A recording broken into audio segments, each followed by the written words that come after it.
Zacarias 7, pessoal, versículo 1. E sucedeu que, no 4º ano do rei Dario, a palavra do Senhor veio a Zacarias, no 4º dia do 9º mês, que é Quisleu. Eu estava lendo, pessoal, esse texto que a gente vai estudar hoje, em algumas versões, em algumas bíblias, né, em algumas traduções, e teve uma que eu vi, que eu gosto, por ter uma linguagem simplificada, que é a Bíblia Viva. Não sei se vocês conhecem, mas é muito bacana. Para quem não tem muito entendimento da Bíblia, ela é muito autoexplicativa. Mas, já no primeiro verso, quando eu estava observando, um monte de dados que a gente tem aqui são suprimidos, né, na Bíblia Viva. Por que eu estou chamando a atenção disso? Né? Foi uma coisa que me chamou muita atenção, não só esse verso, vários outros. A gente observa que ficou suprimido, porque eu sei que algumas de vocês têm versões assim, simplificadas, mais fáceis, linguagem atualizada, tal. E vale a pena vocês terem esse tipo de versão com vocês. Eu acho muito válido, é bacana. Mas é para um começo. Quando vocês começam a se aprofundar mais na palavra, vocês têm que ter uma Bíblia que realmente tem uma linguagem não necessariamente complexa, mas mais completa, tá certo? Só fazendo esse adendo aí. Então, quando a gente está... a gente não, Zacarias se encontra aqui nesse momento, 2 anos após ele ter recebido a primeira revelação de Deus, tá? Então, 2 anos antes, a gente percebe que já... Não sei, Martinha, eu acho que não é católica, não, porque a Bíblia católica, ela tem aqueles livros apócrifos, né, que a gente não considera como inspirados por Deus. Então, é uma Bíblia de caráter protestante, tá certo? Mas é uma Bíblia simplificada. É para aquela pessoa que não entende nada. Quando eu comecei na fé, essa era a Bíblia que eu lia sempre, tá? Eu ganhei de presente, uma amiga minha me deu de presente, tá? E eu comi aquela Bíblia. Realmente a linguagem é bem mais fácil de você assimilar o entendimento, né? A mensagem. É fácil. Mas quando você começa a buscar um pouco mais de entendimento, ela suprime muitos dados, tá certo? Quando a gente quer, por exemplo, explicar a teoria da relatividade para uma criança de 5 anos, a gente vai explicar tudo? Não. Não vai, por quê? Porque ela não consegue compreender, ela não consegue assimilar aquilo. Você vai ter uma conversa nesse nível com uma pessoa que tenha muito mais entendimento. Mas o teor principal da mensagem, ela vai conseguir compreender. Se você não sabe a teoria da relatividade, você não vai conseguir explicar nada. Mas se você domina o assunto, você vai conseguir simplificar aquilo a tal ponto que a criança vai entender. Se vocês me perguntarem se eu entendo da teoria da relatividade, claro que não. Estou usando um argumento que Einstein usou há muito tempo atrás, para falar que se você não entende nada de um assunto, não adianta que você não entende nada de um assunto. Mas que se você domina o assunto, até para uma criança de 5 anos de idade, você vai conseguir expressar e passar a mensagem, o conteúdo principal para ela. Então, a palavra de Deus, nesse sentido, é a mesma coisa. Existem várias versões que é para a pessoa assimilar a mensagem principal, mas um monte de coisinha fica suprimida, e isso vai fazer diferença depois no conteúdo principal, tá? No conteúdo que enriquece a mensagem e que solidifica mais você. No final das contas, faz uma diferença, mas a Bíblia Viva, ela não tem os livros apócrifos, ela é católica, ou não é católica, tá? Seria protestante mesmo. Então, tá certo, 2 anos se passaram e o templo já começou a ser restaurado, tá certo? Nessa altura do campeonato, lembrando que Zacarias, ele chega para aquele povo já para dar aquela injeção de ânimo, e ele dá, ele conseguiu, ele fez isso.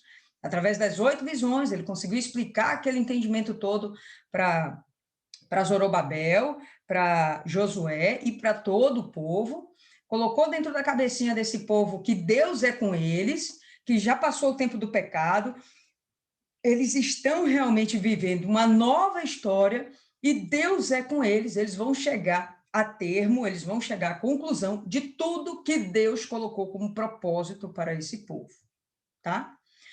E aí pronto, dois anos se passam, e aí ele vai continuar pregando a mensagem, Deus vai enviar uma mensagem, mas o foco agora não é quem está voltando do exílio, é aquela galera que ainda se encontra no exílio, tá? Então vamos lá. Quando eles enviaram à casa de Deus, Sarezer e Regem-Meleque e seus homens para orarem diante do Senhor.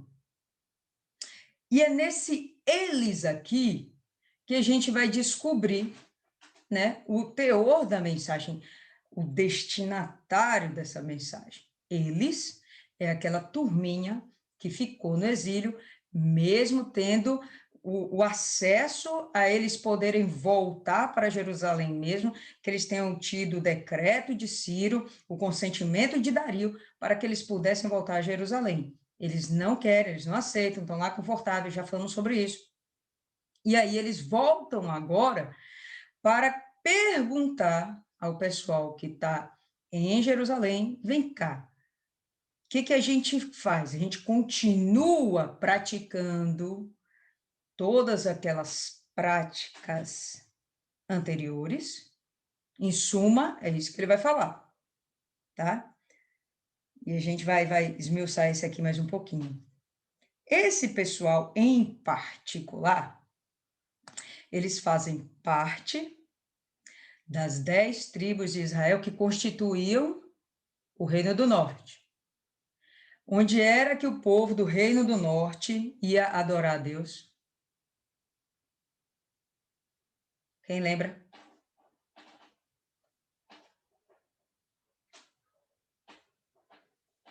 Arrisca aí, pode falar, Fernanda, arrisca aí. Abre o áudio, chuta. Não estou lembrando o nome, não. Era num monte, foi feito por um rei. Não lembro o nome. Aí eu estou aqui esboçando, sei lá. Betel. Betel. Eles faziam isso em Betel. Faziam em outros lugares também, tá certo? Mas o interessante é que todos aqueles lugares, eles, Gilgal também, tinha outros lugares. Mas o interessante é que todos os demais lugares onde eles buscavam adorar a Deus, eles já não adoravam mais só a Deus. Lembra que os templos estavam contaminados? Lembra que eles agora estavam envolvidos com rituais idólatras, com adoração a Baal? Então, por conta disso mesmo, Judá, inclusive, não olhava com bons olhos o reino do norte, as demais 10 tribos, porque eles haviam se contaminado com a idolatria. Como se os judeus também não tivessem se contaminado. Mas, enfim, né? Fica essa história para depois. Judá permaneceu com Jerusalém, né? Então, isso faz uma diferença para eles, porque o templo, sim, que ficava em Jerusalém, era o lugar onde Deus determinou que ele deveria ser adorado. Ok? Então, essa galera, essa turma que não voltou do exílio, faz parte dessa turma aí, do Reino do Norte, que nesse momento eles estão buscando em Jerusalém, eles estão buscando nos judeus, estão buscando nos sacerdotes, que estão reconstruindo o templo, uma direção. E aí, o que a gente faz? Nós estamos até dispostos a nos submeter à sua orientação. Tudo bem que a gente fazia isso em Betel, a gente fazia isso em Samaria, a gente fazia isso em Gilgal, a gente fazia, acontecia, mas agora a gente tomou esse baque violento aqui no exílio, percebemos que essa ideia de adorar outros deuses não funcionou, e a gente está querendo voltar à prática verdadeira, ao culto verdadeiro a Deus. E é isso aí que eles vão fazer. Então, estamos aqui nos achegando para versículo 3. Para orarem diante do Senhor e para dizerem aos sacerdotes que estavam na casa do Senhor dos Exércitos e aos profetas, dizendo: devo eu chorar no 5º mês, separando-me como tinha feito por muitos anos? Eu entendo aqui em outras palavras. Eu devo me consagrar? Devo eu realmente criar uma comunhão com Deus? Devo eu buscar esse laço com Deus? O que que eu faço? Né? Então, eles estavam se cogitando. O que que eu faço? Quando eu vi isso aqui, eu pensei comigo mesma. O que eles estão buscando é testemunho. Eu não sei se vocês tiverem esse entendimento também. Mas o que eles estão buscando aqui é testemunho. Vem cá. Deus está realmente respondendo às orações de vocês? Deus realmente está operando? Deus realmente ainda é conosco? É com a gente? Se a gente se tornar para Ele, realmente vamos obter respostas? E quando eles estão fazendo essa pergunta, dentro do meu entendimento, eles sabem quem é Deus.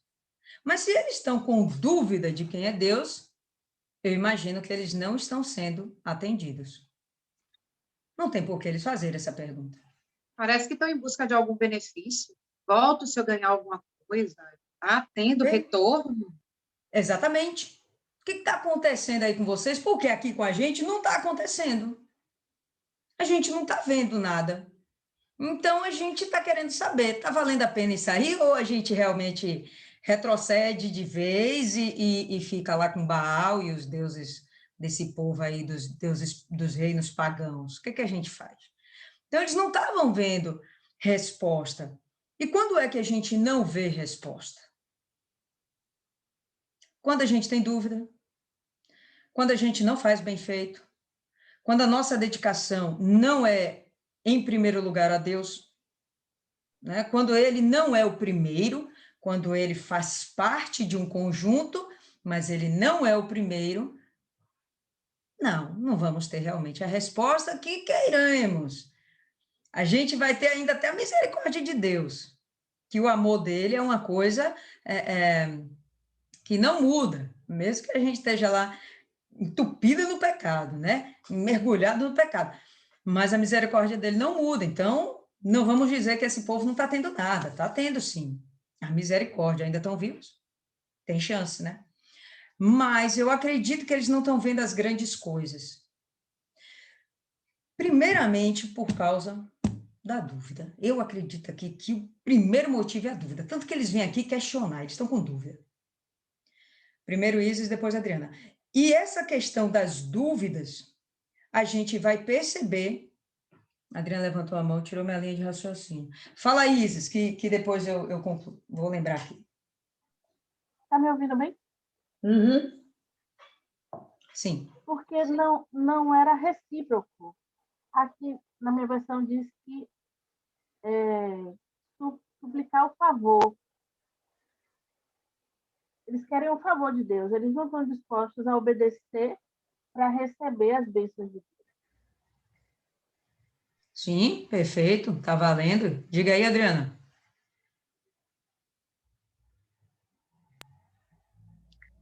Quando eu li, o que veio logo na minha mente foi o seguinte: como é que Deus pode abençoar uma pessoa se ela não está sacrificando? Como é que eles podem cobrar algo de Deus se o que eles fazem é algo rotineiro, no automático, não é uma coisa mais, não está sendo mais sacrificial?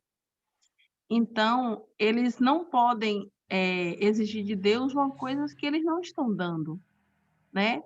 É uma recíproca. No final de tudo, é uma recíproca, porque a pessoa, Deus vai olhar, mesmo que a gente faça algo para Deus, sem nada em troca, ele sempre retribui.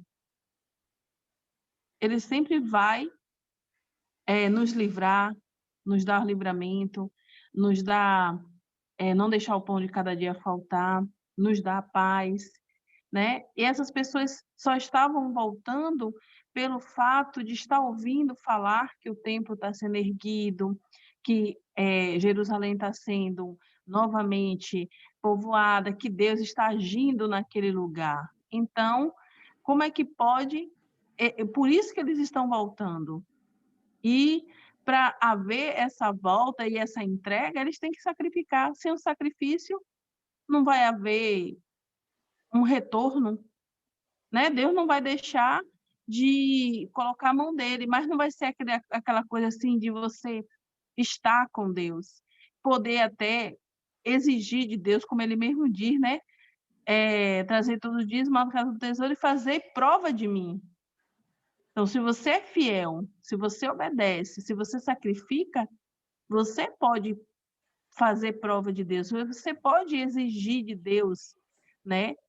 Aquilo que ele prometeu, a promessa que ele prometeu. Agora, você não pode exigir de Deus aquilo que você não dá. É a mesma coisa de a gente com filho, né? A gente, para dar alguma coisa ao nosso filho, a gente tem que ver que ele obedece, que ele passa de ano, que ele estuda, que ele ajuda nas coisas de casa. É tudo uma recíproca, né? É plantar e colher. No fundo, da mesma coisa, plantar e colher. Eu te dou, mas você tem que me dar algo em troca. Perfeito, tá valendo também. Só uma coisa. Essas pessoas aqui, elas não estão retornando para Jerusalém, tá, pessoal? Vamos observar aí, ó, 2, como está escrito aqui na minha versão. Eles foram enviados. Quando eles enviaram, ou está diferente aí na versão de vocês? Como é que está aí com vocês? Enviaram, né? Então, eles não retornaram.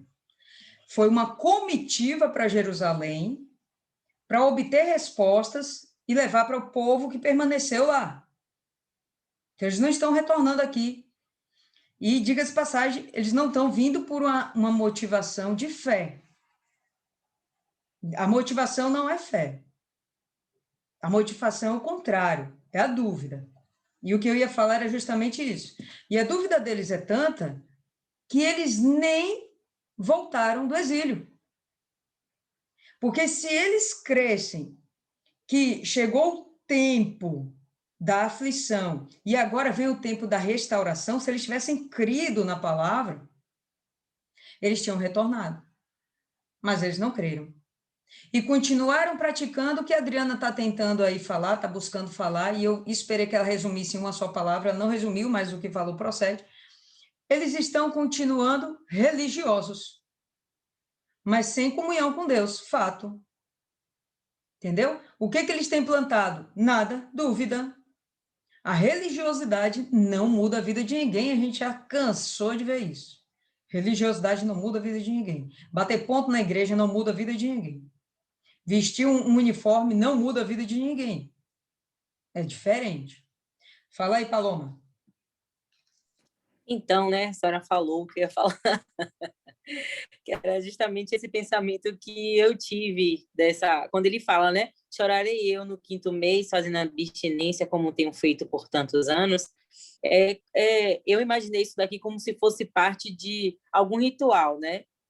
Eu imaginei assim, como se fosse parte de algum ritual que eles faziam, ou seja, eles estavam mais preocupados com os rituais, com as obrigações religiosas que eles tinham, do que propriamente em Deus. E a prova disso, que esse pensamento pode realmente estar correto, que seria a religiosidade de que está sendo falada, é que depois, né, no 4º e no 5º, justamente Deus pergunta a eles se o que eles têm feito, o que eles têm feito é por eles mesmos ou por Deus, né? Qual é o foco deles?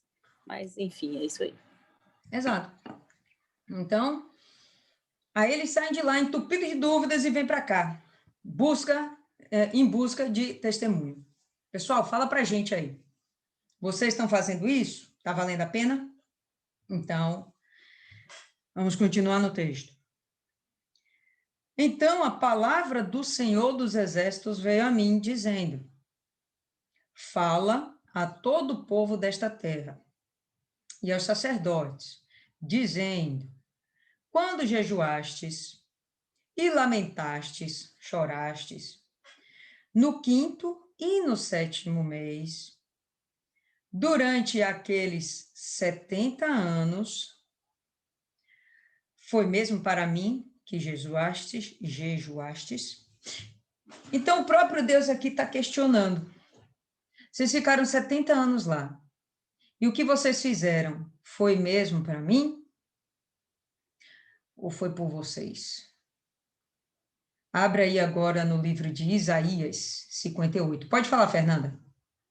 Enquanto isso, o pessoal vai abrindo aí. eu não queria deixar de seguir antes, eu queria falar logo, porque Uhum.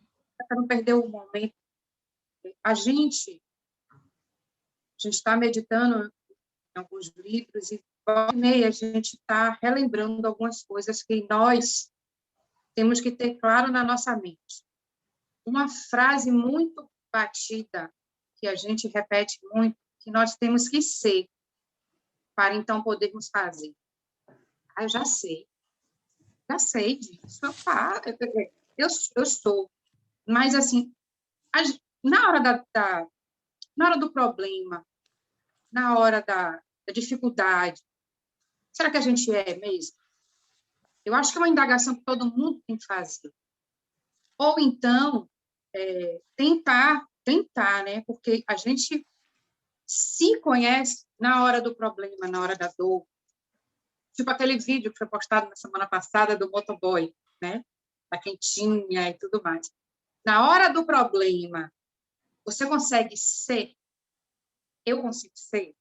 Por que eu estou trazendo essa reflexão? Porque eu fiz essa reflexão hoje. Né? É na hora dos problemas que a gente medita, se a gente enxerga se a gente é ou se a gente faz. E aqui tem questões trouxe aqui a questão da qualidade do jejum. Todas nós estamos jejuando frequentemente. Todas nós estamos buscando um caminhar espiritual. Todas nós estamos buscando ouvir a voz de Deus. Mas a gente está parando para pensar se a gente está sendo, no meio desse processo, eu estou sendo essa pessoa espiritual? A gente pode pensar e buscar, de fato, ser, ou a gente pode deixar para descobrir na hora do problema, na hora que vier, de fato, uma prova, uma situação que vai evidenciar se eu sou ou se eu não sou. Porque esse é um tipo de questão que faz toda a diferença. A gente pode cair na religiosidade e não perceber. Poxa, mas é aquela velha história da servidão de Deus, mas eu fiz tanto, eu faço tanta coisa, eu faço a obra, eu jejuo, eu oro, não sei o quê, mas, assim, com que intenção, com que pensamento, com que natureza do fazer, né? Eu gostaria que ficasse esse pensamento, apesar de que eu sei que todo mundo é bem resolvido aí, mas eu acho que sempre cabe a gente estar meditando em algumas dessas questões, porque se esse fazer desse povo fosse de fato para Deus, fosse por fé, por adoração a Deus, eles não estariam nem lá mais. Não teria essa dúvida que foi mencionada, não estariam nessa situação e não pensariam duas vezes quando tiveram a oportunidade de voltar para casa, de voltar para a sua fé, voltar para a sua cultura, voltar para o seu povo, né? E voltar a praticar a sua fé com toda a liberdade. Então, não é o fazer. Perfeito, Essa é a exatamente. Bem colocado, Fernanda, muito bem colocado também. E em suma é isso mesmo, né? A qualidade do servir deles, que ainda vou dizer, não era com inteireza de coração, era com dúvida, por pura religiosidade, porque era hábito, não era algo que realmente era movido por fé, era movido por hábito. Lembra que eu falei aqui do caso de uma senhora que a vida está toda atrapalhada, mas ela vai sexta e domingo na igreja, religiosamente, e depois de tantos anos, lembra que eu falei que ela disse, eu perdi a conta de quanto tempo eu tenho na igreja, quantos anos eu tenho. Depois de tantos anos, a vida piorou. Isso é um sinal de que o que ela está fazendo não é por fé, é por religiosidade, é porque todo mundo faz, é porque ela ouviu alguém dizer que tem que fazer, mas, bom, você tem que fazer, mas tem que fazer direito, tem que fazer movida por fé. Se não for movido por fé, não vale nada. Então, aí, Isaías 58. Abriram aí? Esperar a Fernanda aí.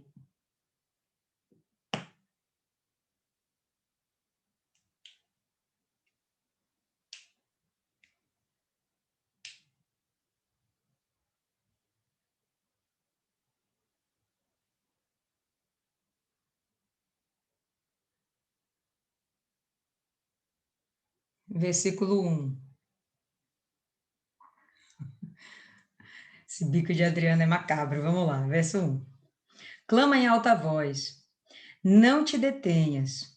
Levanta a tua voz como uma trombeta e anuncia ao meu povo a sua transgressão e à casa de Jacó os seus pecados. Todavia, me procuram cada dia, tomam prazer em saber os meus caminhos. Como um povo que pratica justiça e não deixa o direito de seu Deus. Perguntam-me pelos direitos da justiça e têm prazer em se chegarem a Deus. Então, essa galerinha religiosa sente prazer nisso, vai na igreja, quer ler a Bíblia, quer estar no grupo meditando, quer estar enfiado em tudo que é grupo, tem uma aula diferente, opa, eu quero estar, né? Tem prazer em fazer isso, beleza. A gente vai continuar, pode falar aí, Maiana.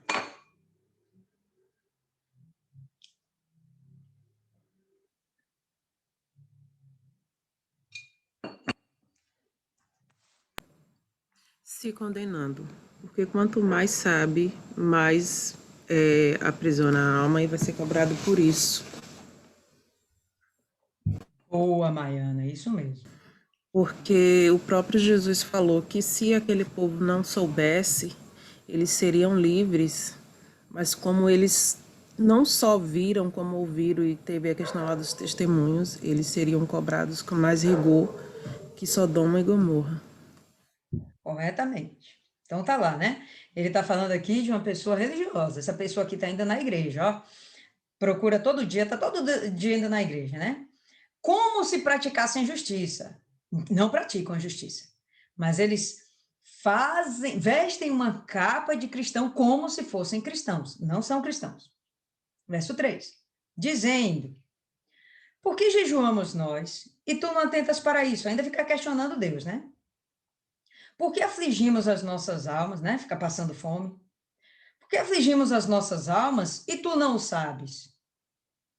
Eis que no dia em que jejuais, achais o vosso próprio contentamento e requereis todo o vosso trabalho. Em outras palavras, quando vocês estão jejuando, vocês estão fazendo isso para aparecer, para dizer assim, eu jejuo. E essa daqui é a sua recompensa, requereis todo o vosso trabalho, né? Então, eu estou jejuando, não vai fazer nada por mim, não? Eu estou jejuando. Normalmente, pessoal, o jejum são por causas mais nobres. Normalmente não é pela gente. A gente faz isso por outrem, por outras pessoas, por um povo, por uma nação, né? A gente vai ver situações pontuais onde a gente vê profetas e reis aqui jejuando, a rainha Esté, o povo, né? Não vou nem dizer a rainha Esté e o povo naquela época, porque eles jejuaram pelo povo, mas o rei Davi, ele vai estar jejuando por si. Vai ter um momento lá em que outros profetas, não lembro o nome agora não, mas tem, que vão estar jejuando por si. Mas a maioria dos jejuns é em busca de algo maior, e normalmente não é por algo para si. Daniel, quando ele faz aquele jejum de 21 dias, não foi para si, foi para que ele recebesse o entendimento da visão que ele tinha recebido. Porque a visão não era para ele, a visão era para que ele passasse para o povo. Quando Esté jejua e chama o povo para jejuar, é para o povo. Quando Jonas vai lá e fala com Nínive, o povo todo jejua, inclusive os animais, por um bem do povo. Tá dando para entender? Não é uma coisa pontual, como esses aqui estão fazendo. Eu estou jejuando por mim. Inclusive, eu quero uma bênção para mim. Lília, tá errado então eu jejuar para mim? Não, claro que não. Mas veja qual a intenção dos seus propósitos.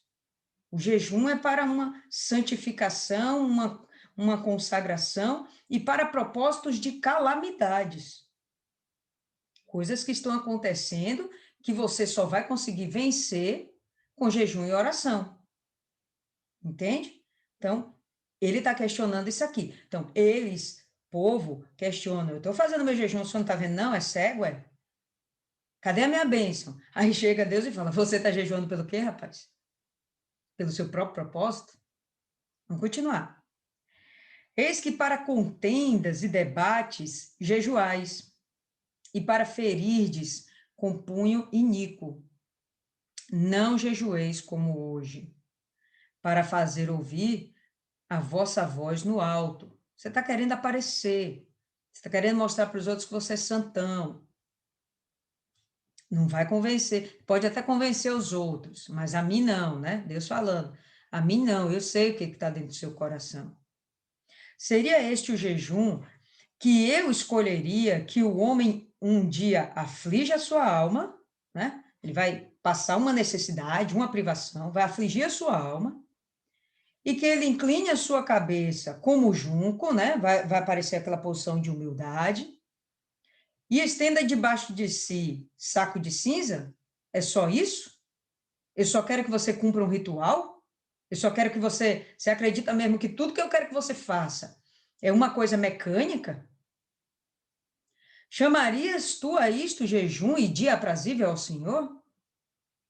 Porventura, não é este o jejum que escolhi?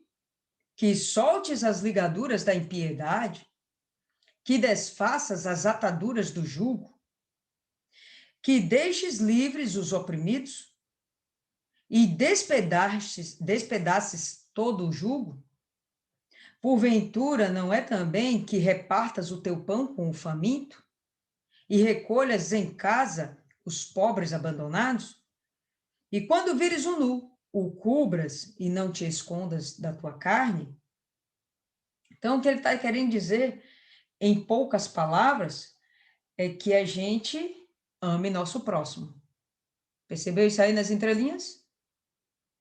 O que ele está pedindo? Cara, eu quero que você realmente se consagre para mim, mas pense no outro. Quando a gente coloca aqui os nossos propósitos, vivemos nossos propósitos pessoais, todo mundo aí, eu sei que faz seus propósitos pessoais, a gente faz pelos outros. Quantas vezes aqui a gente não jejuou, não é para a gente se vangloriar, às vezes ninguém ficou sabendo que a gente fez esse propósito, por alguém, por um familiar, por um amigo, por uma pessoa que a gente está cuidando dentro da igreja, entendeu? Então, é um propósito nobre, é um propósito bem maior. De fato, você está amando o próximo quando você faz isso, quando você sacrifica a si mesmo, para chamar a atenção de Deus, em prol de outra pessoa, que nem é você. Entendeu? Então, isso aqui é o que Deus está pedindo. Bom, o que eles têm apresentado, né? Eles aqui, aquela turminha que não voltou para Jerusalém.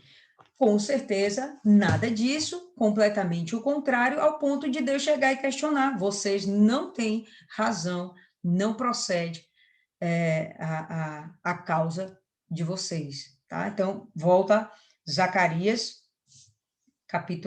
versículo 5, vamos concluir aqui. Fala todo o povo desta terra e aos sacerdotes, dizendo, quando jejuastes, lamentastes no 5º e no 7º mês, durante aqueles 70 anos, foi realmente para mim que jejuastes? E esse 5º e 7º mês é o seguinte, pessoal, eles tinham um dia no ano, onde eles fariam jejum por todo o povo, por arrependimento, pelos pecados, tal, o jejum do povo. E teve um outro aqui que foi acrescentado, que foi o jejum pela lamentação, por isso é que eles falam que choram, pela lamentação, pela destruição do templo. Então, eles passaram 70 dias lá, ou 70 dias, 70 anos, tá? Lamentando, uma vez por ano, com jejuns e lágrimas, poxa, o templo foi destruído. Isso era algo religioso, não estava vindo do coração. E tem mais, cara, se tivesse vindo do coração, assim que apareceu a oportunidade, Esses caras não deveriam ter ido todos de volta para Jerusalém? Todos numa só força, vamos restaurar a cidade, vamos reconstruir o nosso templo? Não foi o que eles fizeram, né? Ficaram lá. E aí, verso 6. E quando comestes e quando bebestes, não comestes para vós mesmos? E bebestes para vós mesmos? Pode falar aí, Adriano. Isso que a gente, agora só lembrei disso aqui agora, a gente observa hoje, né, a pandemia. Quantos estão em casa e ainda não voltaram para a igreja, né? Aí a gente vê que agora está liberada a igreja, não precisa, claro, ter os cuidados, né? Mas está aberta 24 horas. E as pessoas não voltaram porque diz que tem medo, mas tá no supermercado, está na fila do banco, está na fila da lotérica, está subindo e descendo na rua. Mas só vai pegar a Covid se for para a igreja. Tem que se resguardar só para a igreja. Então, a gente vê esses religiosos, entendeu? São pessoas que esperaram só um pezinho, uma desculpa para não fazer mais parte do corpo de Cristo, porque achavam que faziam, mas não faziam parte do corpo de Cristo. Bem colocado também, Adriano. Esses são os que ainda não aceitaram ser repatriados, né? E continuam desigrejados. Não quiseram voltar para a igreja, ainda que haja possibilidade, que haja oportunidade.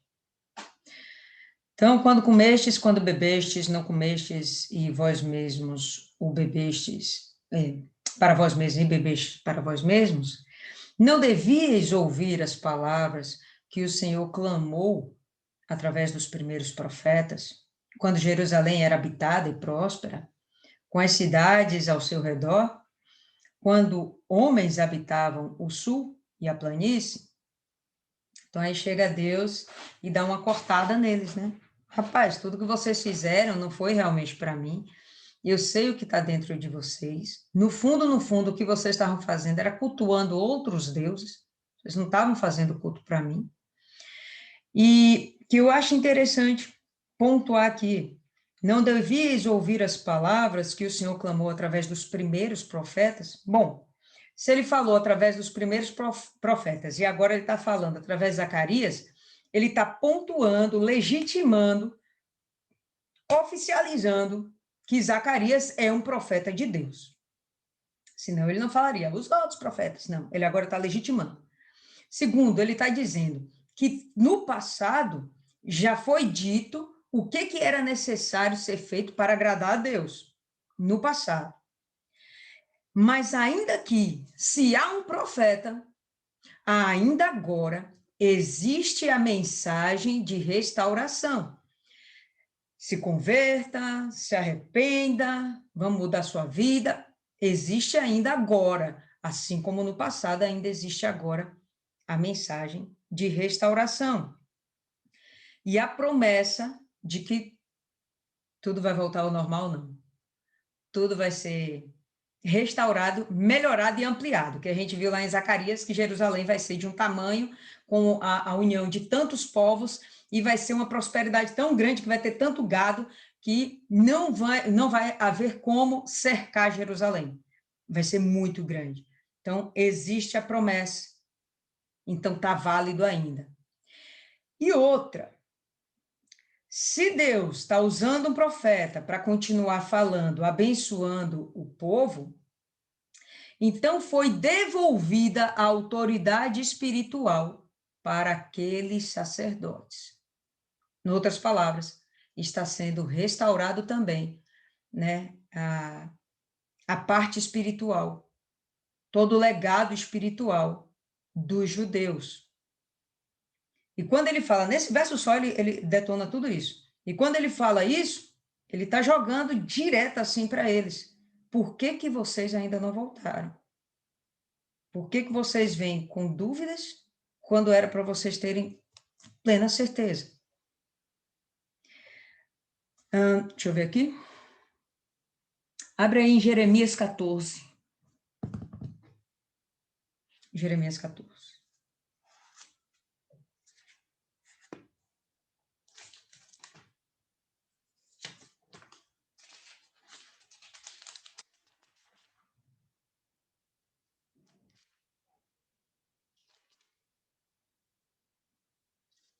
Todo mundo? 14, verso 12.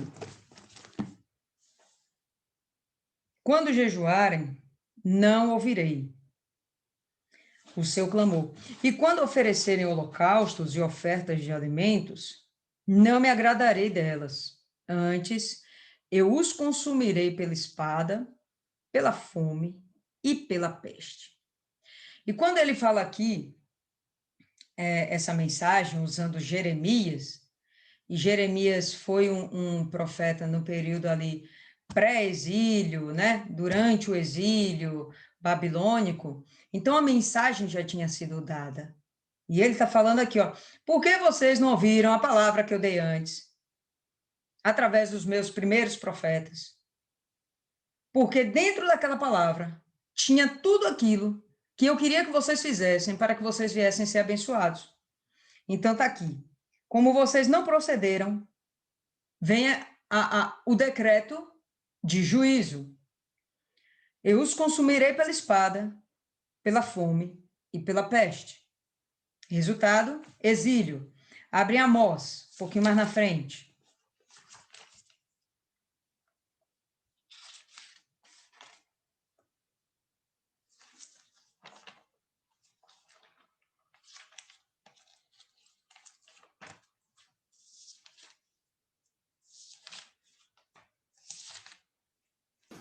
Quanto?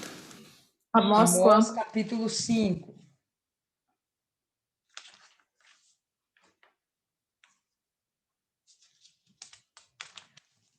Outro profeta que cumpriu muito bem a sua missão, capítulo 5, verso 21. Odeio, desprezo as vossas festas e as vossas assembleias solenes não me exalarão bom cheiro. Isso é Deus falando. Essas reuniões que vocês fazem, as consagrações que vocês fazem, nada disso me agrada. Exala um cheiro ruim. E ainda que me ofereçais holocaustos, ofertas de alimentos, não me agradarei delas, nem atentarei para as ofertas pacíficas de vossos animais gordos. Afasta de mim o estrépito dos seus cânticos, porque não ouvirei as melodias das tuas violas. E aí ele diz, eu realmente estou rejeitando vocês. Ele vai continuar. Corra, porém, o juízo como as águas, e a justiça como o ribeiro impetuoso. É isso aqui que eu quero. Isso aqui não está dentro do coração de vocês. É justiça que eu quero. Oferecestes-me vós sacrifícios e oblações no deserto por 40 anos, ó casa de Israel. Não, ó casa de Israel. Antes levastes a tenda do vosso Moloque. E aqui ele mostra. Olha como vocês, rodando 40 anos, conseguiram se prostituir. Falando da prostituição cultural, né? Levastes a tenda do vosso Moloque e a estátua das vossas imagens, a estrela do vosso Deus, que fizestes para vós mesmos. Portanto, vos levarei cativos para além de Damasco, diz o Senhor, cujo nome é Deus dos Exércitos. Esse é o exílio da Babilônia. Né? Então, os antigos profetas alertaram. Deus está aqui falando. Vocês não ouviram. Então, tudo bem. Vamos para frente. Versículo 8. E a palavra do Senhor veio a Zacarias dizendo. Né? Deus complementa a mensagem. Assim falou o Senhor dos Exércitos, dizendo: executai juízo verdadeiro e mostrai misericórdia e compaixão, cada homem para com seu irmão. Aí ele vai dando a dica. O que eu quero? Eu quero isso aqui. Vocês estão jejuando, vocês estão fazendo essa pataquada aí toda, vocês estão vestindo essa capa, mas dentro de vocês, o que tem é contendas, o que tem é ódio, o que tem é ira. Lembra quando o pastor sempre comenta? E é real, gente, é real. Domingo de manhã, busca do Espírito Santo, sai todo mundo cheio da presença de Deus, chega no estacionamento e começa a brigar. Porque é um monte de gente querendo sair com os carros, você me fechou, você está na minha frente, bibibi, bababá, e aí a gente sai, o pessoal sai nervoso de dentro da igreja, mas acabou de sair da igreja, aquilo é uma capa, como o Fernando aí falou, na hora que vai ser necessário você mostrar o que você tem dentro, provando que você é um verdadeiro cristão, o que vai sair de dentro de você? Paciência, calma, mansidão, compreensão, misericórdia? Ou você vai ficar nervosinho e vai querer ser o primeiro da fila? Pode falar aí, Maiana. Quando é lá dentro da igreja, menos mal que ainda está lá dentro da igreja.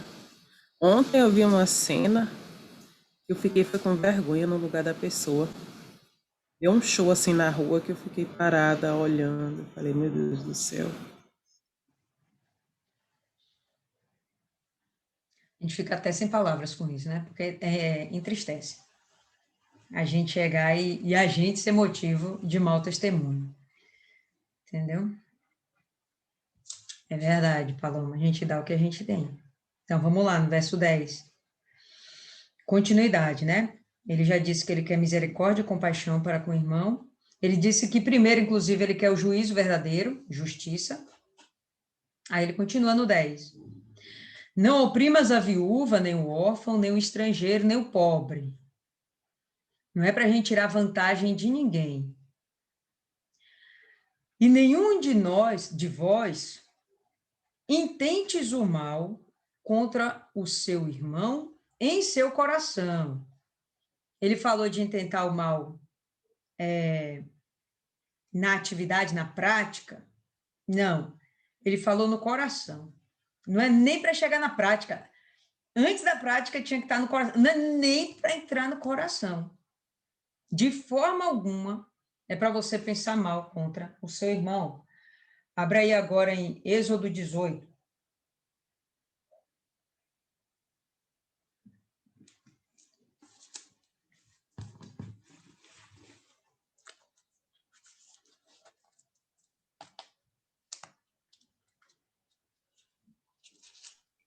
Êxodo quanto? 18.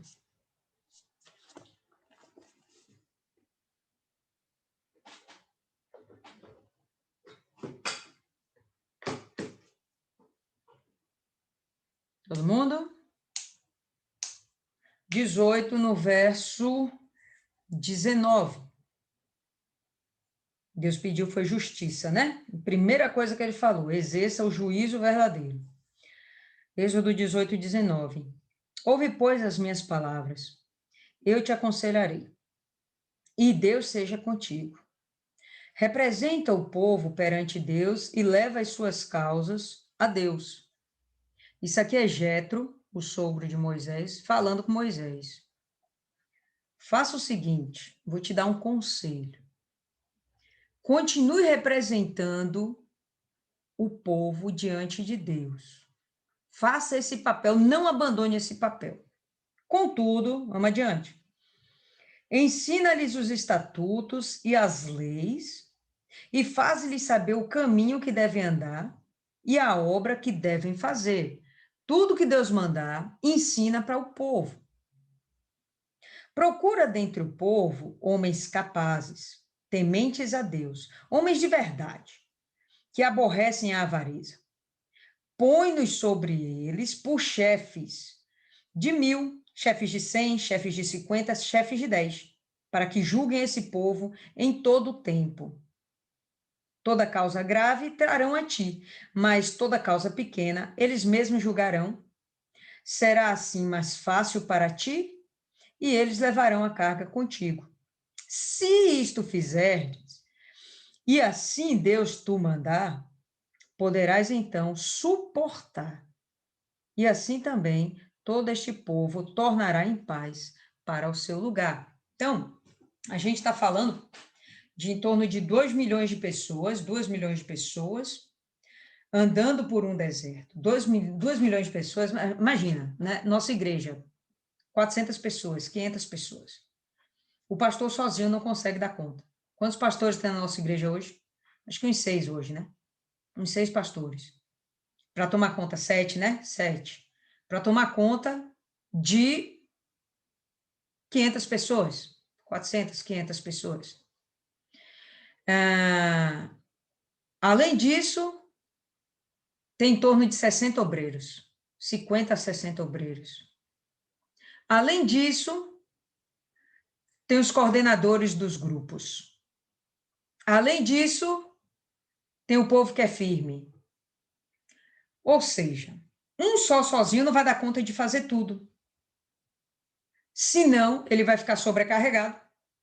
E diante da sobrecarga, com certeza, ele não vai suportar e provavelmente ele, inclusive, vai começar a praticar injustiça. Porque quando o cara fica oprimido, meu irmão, ele não consegue mais pensar. Isso está escrito também, acho que é em Jeremias, ou aqui, ó. Quando a opressão é muito grande, até o sábio, ele não sabe o que fazer, porque fica oprimido. Então, perde a capacidade de entendimento, começa a praticar injustiça. Então, um dos primeiros momentos que a gente vai ver Deus dando a direção de que haja realmente a justiça, ele organizando como é que vocês devem proceder à justiça. Façam pequenos grupos, coloquem os cabeças e botem esses cabeças para tomar conta disso aí. Questões maiores, leva para o cabeça maior, para o cabeça maior, para o cabeça maior, até que chegue Moisés, se assim for necessário. E aí Moisés sempre vai estar fazendo o quê? Levando a causa diretamente a Deus. Então, ele vai ter paz para ter comunhão com Deus, enquanto os seus demais coordenadores vão estar aqui cuidando do povo. Lembra que algum tempo atrás eu cheguei e falei que tem de existir no nosso meio líderes, vocês, por exemplo, aqui, vocês têm de ser líderes, coordenadores, pessoas capazes de cuidar de outras pessoas, para quê? Até para facilitar o trabalho de Deus dentro da obra de Deus. Quanto mais capacitadas vocês forem, quanto mais discernimento vocês tiverem, facilita o trabalho do pastor. Quando vocês chegarem, abordarem alguém, cuidarem de alguém, a pessoa vai ter lá suas dúvidas e você vai ser tão capacitada, Deus vai estar te usando de tal forma que não precisa chegar ao PR. Você resolve a confusão. Você resolve o caso, dá paz àquela pessoa, cuida dela e faz o que tem que ser feito. Tá? Bom, continuando aí, Jeremias capítulo 7. É Eclesiastes 7:7. Depois a gente vê, então, Eclesiastes 7:7. Jeremias? Já que a outra falou Eclesiastes 7:7, deixa aí, vai, vamos ver Eclesiastes 7:7. Não, que a senhora falou do ditado aí, que a opressão tem o poder de enlouquecer sim. até o sábio, e o Entendi. suborno apodrece o coração. Não, mas tem outra passagem entre os profetas. Tem outra passagem ainda que fala sobre isso. Tá certo? Mas fica oprimido, cara. A pessoa fica oprimida, ela não começa. Existe uma oração aí para a internet parar de perturbar? Porque é impressionante. Estão me ouvindo? Estamos. Ai, eu não estou ouvindo vocês. A gente está te ouvindo. Rapaz, é impressionante. Aqui se assiste filme, aqui se vê de tudo. Essa internet, ela funciona muito bem o dia inteiro. Chega a hora da meditação, gente, é um abuso. Um abuso. Se existe uma oração para melhorar a internet, por favor, orem aí para mim. É porque é horário de pico, Fernanda. Todo mundo está em casa logado. Aí diminui a velocidade. É verdade. Esse horário, esse povo não dorme, não, gente. Eu queria estar dormindo agora, por exemplo. Vamos lá, Jeremias 7, verso 5.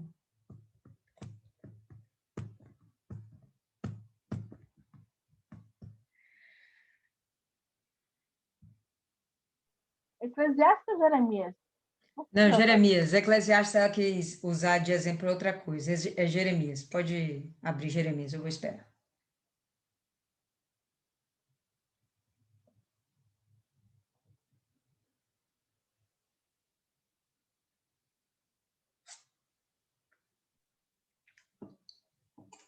Cadê Rayane? Estou com saudade de Rayane.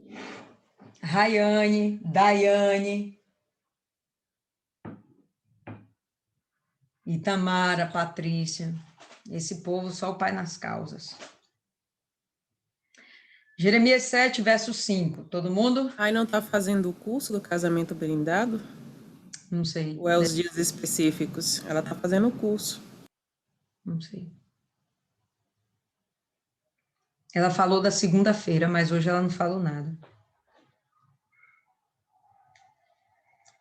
Jeremias 7,5. Mas se deveras remendardes os vossos caminhos e as vossas obras, né? Se vocês fizerem a coisa com que ande congruente, caminhos e obras, se deveras praticardes a justiça, cada um com o seu próximo, se não oprimirdes o estrangeiro e o órfão e a viúva, nem derramardes sangue inocente neste lugar, nem andardes após outros deuses para o vosso próprio mal, eu vos farei habitar neste lugar, na terra que dei a vossos pais, desde os tempos antigos, para sempre.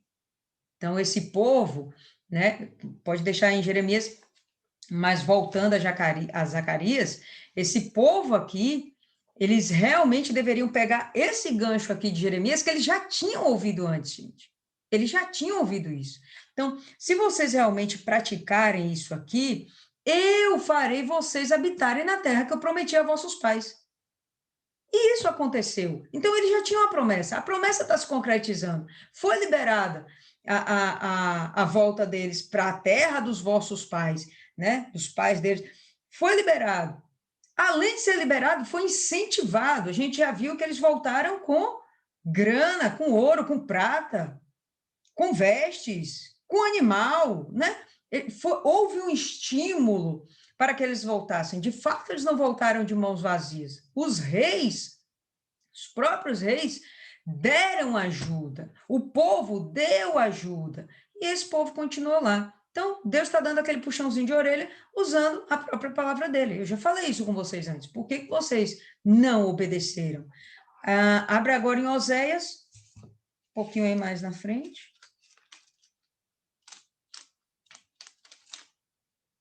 Oséias, capítulo 10.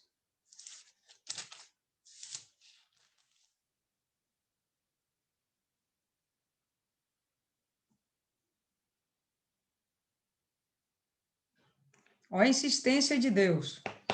Então eu disse, semeai para vós outros em justiça, ceifai segundo a misericórdia.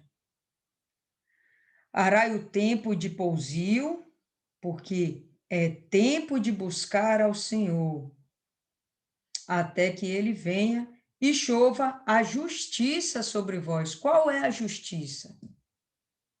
O cumprimento das promessas de Deus. Vai agora em Miqueias, um pouquinho mais na frente.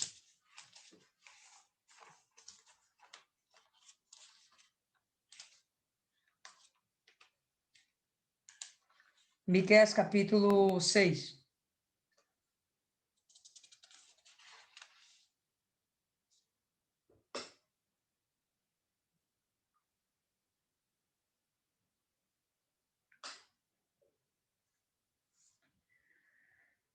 Capítulo 6, verso 8.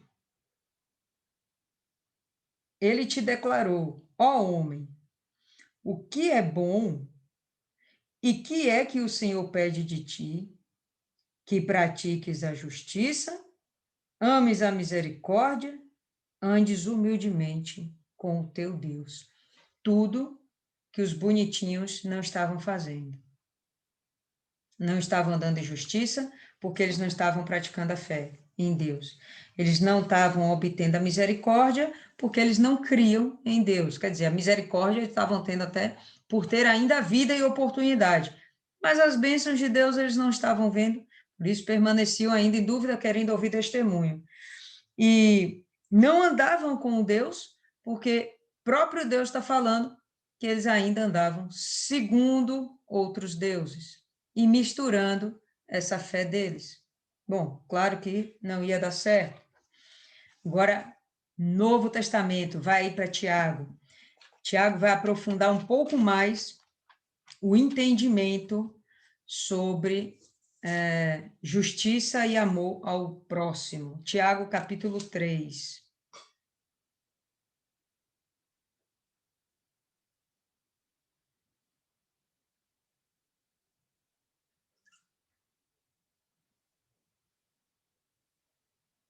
Tiago, quanto? 3.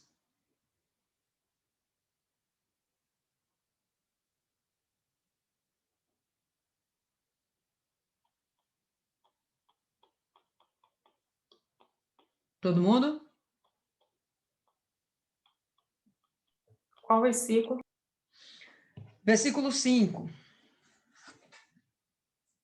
Assim também a língua, pequeno órgão, se gaba de grandes coisas. Vede como uma fagulha põe em brasas tão grande selva. Ora, a língua é fogo, é mundo de iniquidade. A língua está situada entre os membros de nosso corpo, faz parte do nosso corpo, faz parte da gente, e contamina o corpo inteiro. E não só põe em chamas toda a carreira da existência humana, como também é posta ela mesma em chamas pelo inferno. Então, se você ainda tem esse intento dentro de si, foi aqui, Zacarias, volta para Zacarias aí, finalzinho aqui do verso 10. Nenhum de vós intenteis o mal contra o seu irmão em seu coração. E uma das formas que você pode praticar o mal contra o teu irmão é justamente fazendo sair aquilo que está em seu coração, e vai sair pela sua boca, né? Uma palavra de acusação, uma palavra de mentira, de injúria, de coisas que não procedem. E aí você pode acabar destruindo, né, a vida do seu irmão. E isso também é uma prática de injustiça. Para ficar mais bonita ainda, abra agora em Mateus. Mateus capítulo 22.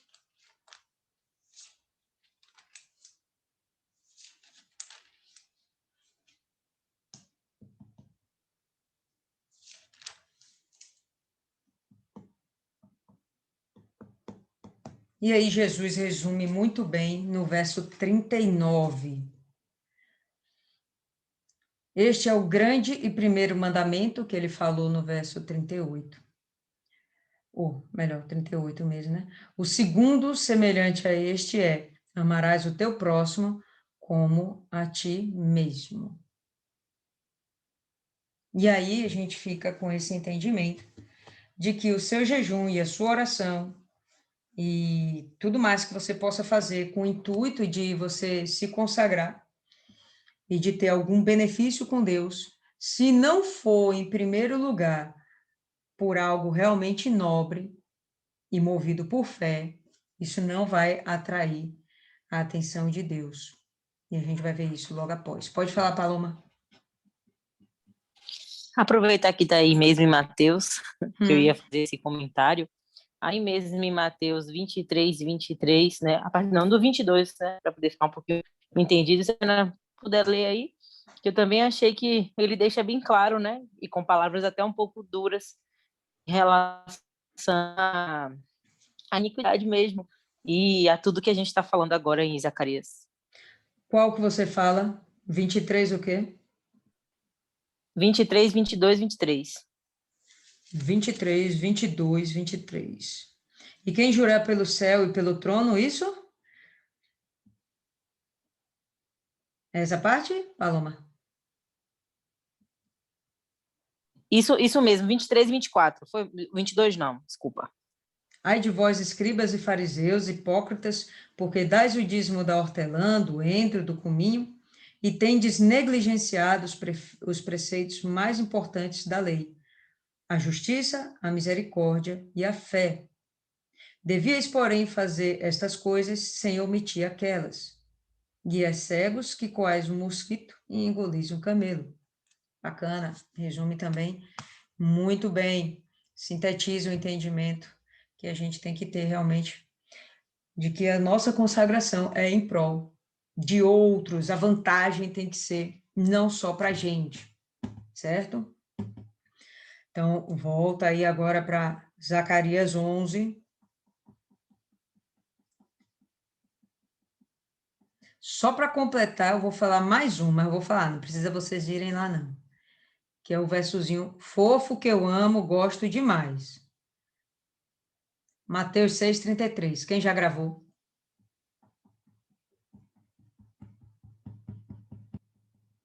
Buscai em primeiro lugar o reino de Deus e a sua justiça. As demais coisas vão ser acrescentadas. Tem que ser dessa forma que a gente tem que fazer a nossa consagração, a nossa santificação.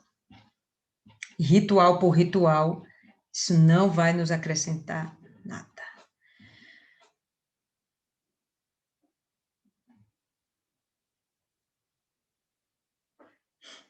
Vamos lá. Pronto, Zacarias, verso 11. Mas se eles se recusaram a escutar, deram as costas e ensurdeceram os seus ouvidos para que não ouvissem. Eles se recusaram a escutar, deram as costas e ensurdeceram os seus ouvidos para que não ouvissem. Sim, fizeram os seus corações como pedra de diamante. Algo muito duro, né? Nem bastou ser pedra, tinha que ser pedra de diamante. Um dos materiais que a gente tem de maior rigidez na natureza. Para que não ouvissem a lei, nem as palavras que o Senhor dos Exércitos enviara pelo seu Espírito, com letra maiúscula, através dos primeiros profetas. Por isso veio a grande ira do Senhor dos Exércitos. Então, todos esses textos que a gente leu anteriormente e que Fernanda ficou com preguiça, provam e comprovam de que Deus já cansou de falar por várias gerações, em várias situações de Israel, que ele exigia mais do que essa coisa de aparecer, mais do que uma capa, mais do que um título. O que ele exigia era que você tivesse um conteúdo, e que esse conteúdo fosse para a melhoria do seu próximo. De alguma forma, você tinha que beneficiar seu próximo, ainda que isso parecesse, de alguma forma, te prejudicar. Verso 13. E aconteceu que, como ele clamou, e eles não ouviram, também eles clamaram, e eu não ouvi, diz o Senhor dos Exércitos. Abre Jeremias, capítulo 7.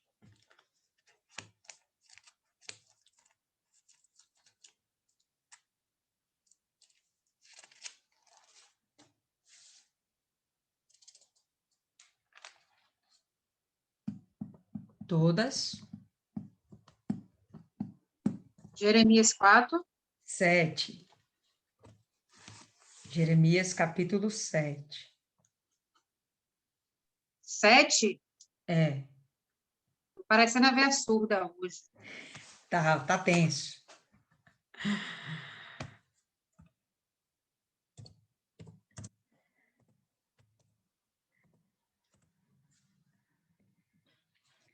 Sete e 16, pessoal. E aí o que Deus manda ao profeta? Tu, pois, não intercedas por este povo, nem levantes por ele clamor ou oração, nem me importunes, porque eu não te ouvirei. Cara, eu acho isso muito forte. Não é nem muito forte, isso é violento. Deus dizer que não quer nem ouvir falar do seu nome. Isso é demais. Não me importune. Eu não vou te ouvir.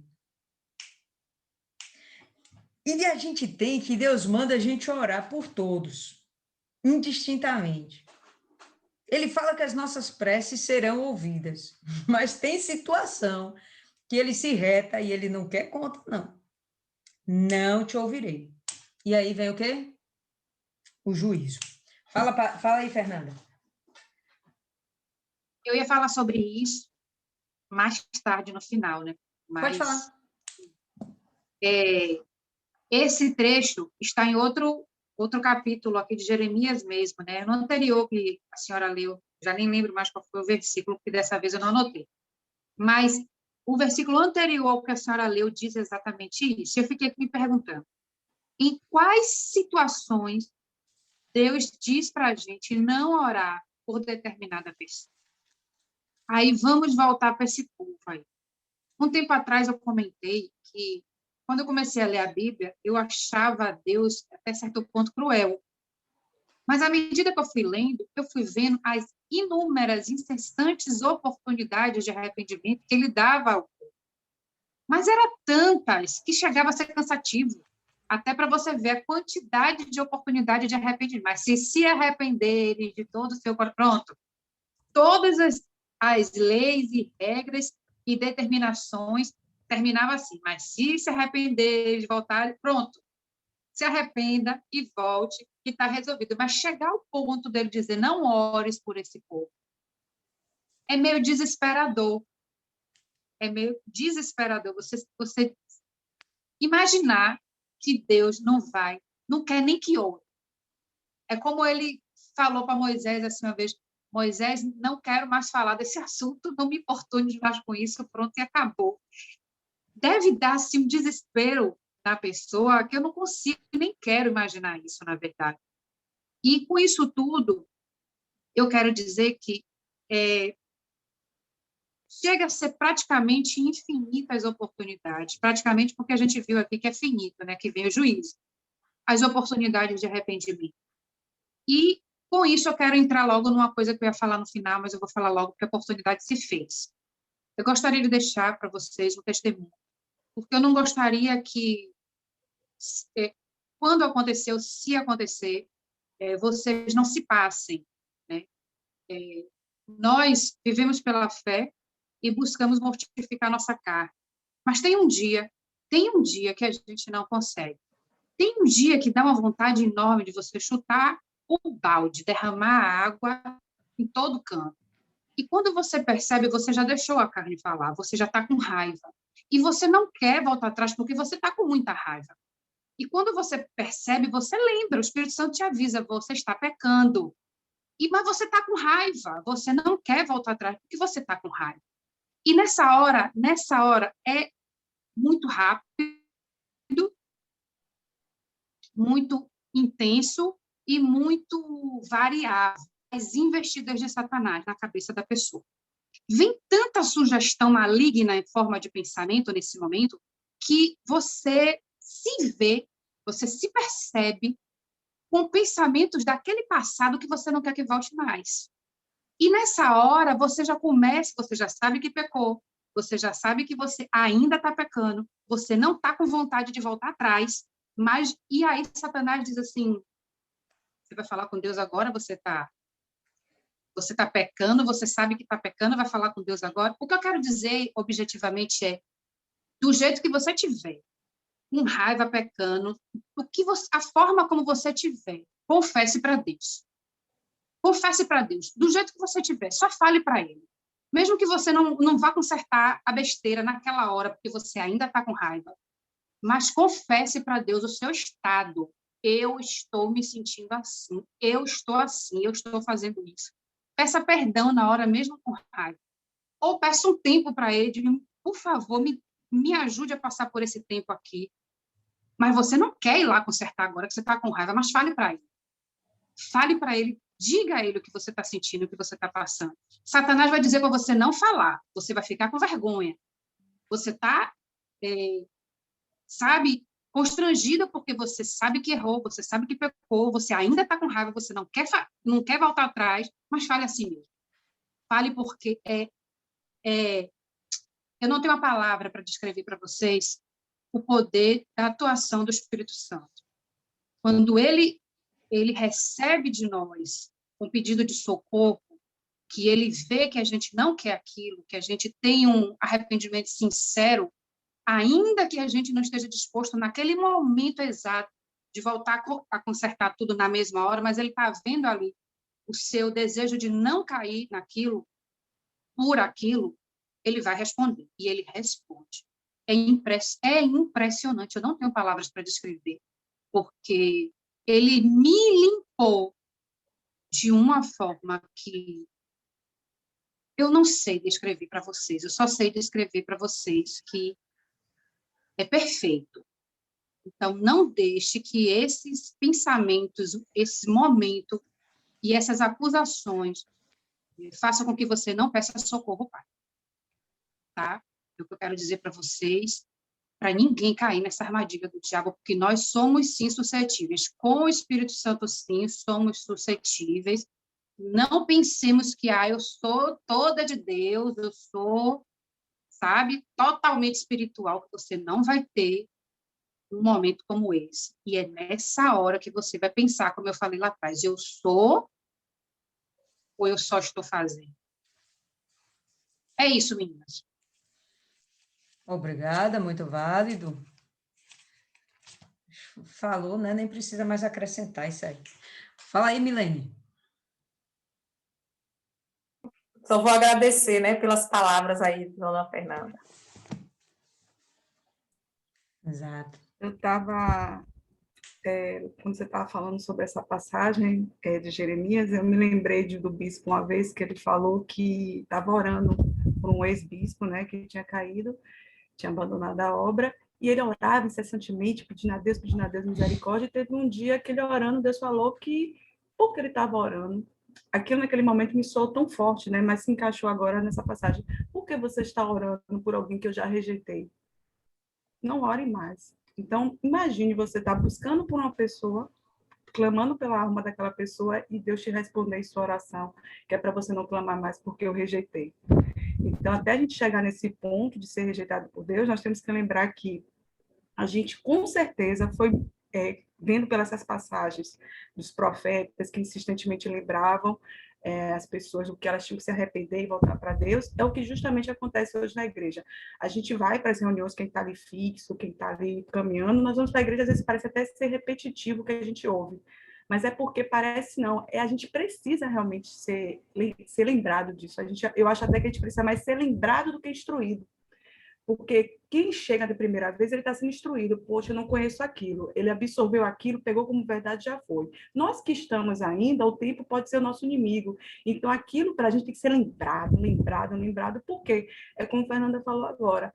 Em um momento da carne, que o mal te deu uma rasteira, que é humano, em algum problema que você passe, e você estiver na carne, você vai levar essa rasteira. Mas quando você é lembrado incessantemente, você sabe para onde você tem que correr, você sabe para quem você tem que buscar abrigo, você sabe para quem você tem que chorar as pitangas, sincera, dizer, meu Deus, estou arrependida, me ajuda, não estou suportando não, e seguir em frente. Mas é duro a gente chegar nesse ponto de Deus rejeitar. E é o que a gente tem que lutar por nós, né, e o que a gente puder fazer pelo outro, é importantíssimo mesmo, porque o tempo é difícil, está muito difícil. Precisamos, isso mesmo. Ser lembrado é sempre. Estava conversando hoje com uma moça, e há algum tempo atrás eu vi a qualidade da fé dela, uma pessoa de fé, sem dúvida, de fé. Mas, ao mesmo tempo, eu observei que ela tinha muito orgulho dentro de si. E ficava muito claro que ela estava dentro da igreja, mas ainda não tinha se quebrantado.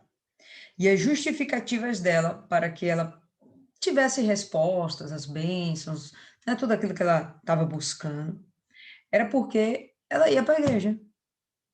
E ela evangelizava, e ela fazia aquilo, e fazia aquilo outro, e fazia um monte de coisa, fazia.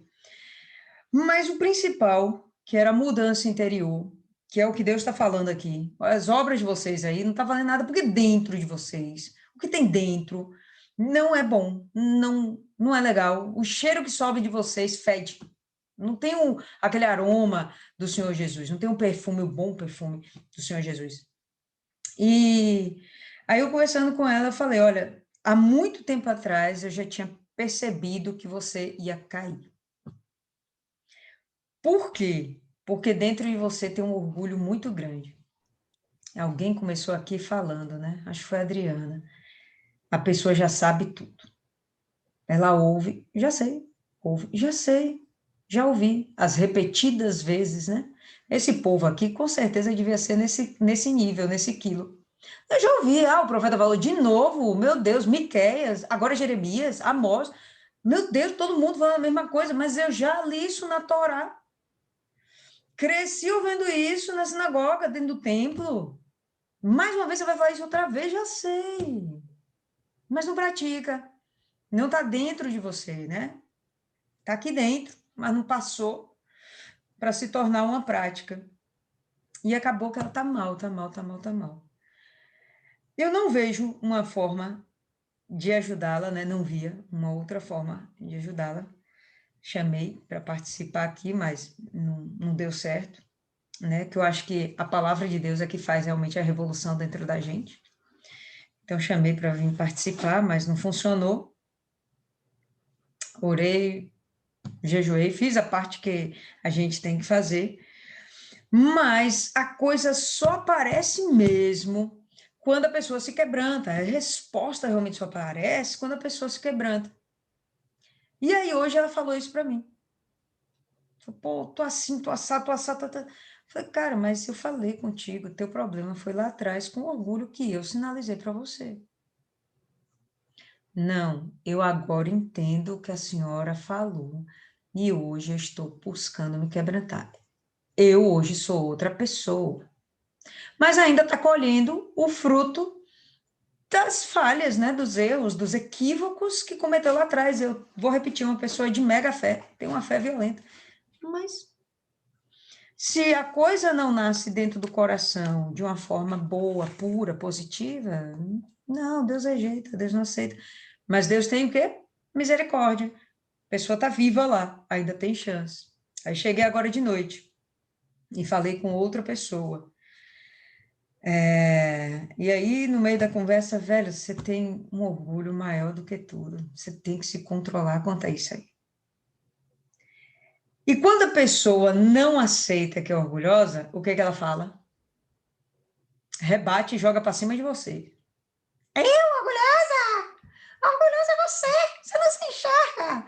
Falei, velho, olha, eu vou assumir. Eu sou teimosa pra caramba. Mas tem uma diferençazinha entre orgulho. Tá? Às vezes eu fico tesando ali numa coisa, não, tem que ser assim, tem que ser assim, tem que ser assim. É teimosia mesmo de a gente acreditar que às vezes a gente tem a verdade, né? E esses erros a gente pode acontecer. Essas coisas podem acontecer. Agora, você não aceitar em um dado momento que o que você está fazendo é uma grande idiotice e que as pessoas estão te alertando e você não percebe, a palavra de Deus fala com você, você não se dá conta, você ouve a pregação e não se dá conta, aí realmente já passa para um outro nível, né? Mas teimosia não, é orgulho mesmo, bom, puro, cristalino, daqueles de qualidade. E para quebrantar, isso aí dá um trabalho. Aí, velho, você fala com a pessoa não ouve. E a melhor forma de diagnosticar é vendo o fruto. Como é que você vai ver se a pessoa está prestando, não está prestando, se ela é ou se ela é capa, né? Se ela é cristã, se ela é só uma capa. Como é que a gente observa? Não tem uma outra forma. É o fruto. São os resultados. É como sua vida está. Aí sua vida não anda. Aí você recebe a exortação. Aí você não ouve. Aí sua vida continua sem andar. Aí você recebe a exortação e fica se perguntando como esse povo aqui está se perguntando. Poxa, o que a gente está fazendo? E aí, a gente continua jejuando pela derrocada do templo, né? Porque o templo agora já está sendo erguido. Não estou entendendo. A gente continua isso ou não? A gente continua jejuando pelos nossos pecados, né? Como é que a gente faz? Porque não estou vendo muita diferença. Esses últimos 70 anos aqui, e mais outros tantos anos pós-exílio, né, que eles continuaram lá, sei lá, mais uns 10, 15 anos aí, bote na conta, né? Esses últimos quase um século, o que a gente faz? Não tem por que ter dúvida, cara. Você já sabe o que você tem que fazer desde antes desse exílio começar. Você já sabe o que tem que fazer desde antes sua derrocada começar. Desde antes sua vida começar a andar para trás, de tudo ser destruído, desmoronado, você já sabe o que você tem que fazer. Antes mesmo de você perceber que seu casamento tá sendo destruído, e por aí vai. você já sabe o que você tem que fazer. A zorra é a droga do orgulho, de não querer fazer o que você sabe que tem que fazer. Então, aí o que você vai fazer? Colher. Agora, você não quer colher a coisa ruim, né? Você quer colher bênção. Não tem como. Enquanto você tem vida, a esperança, mas vai chegar uma hora, como está aqui escrito, não interceda por essa pessoa, porque eu já rejeitei. Eu não vou ouvir. Não me importune mais. Né? Não dá para dizer que a pessoa não está tendo oportunidade. Mas uma das primeiras mostras do orgulho é quando a pessoa não aceita e ela vai sempre rebater.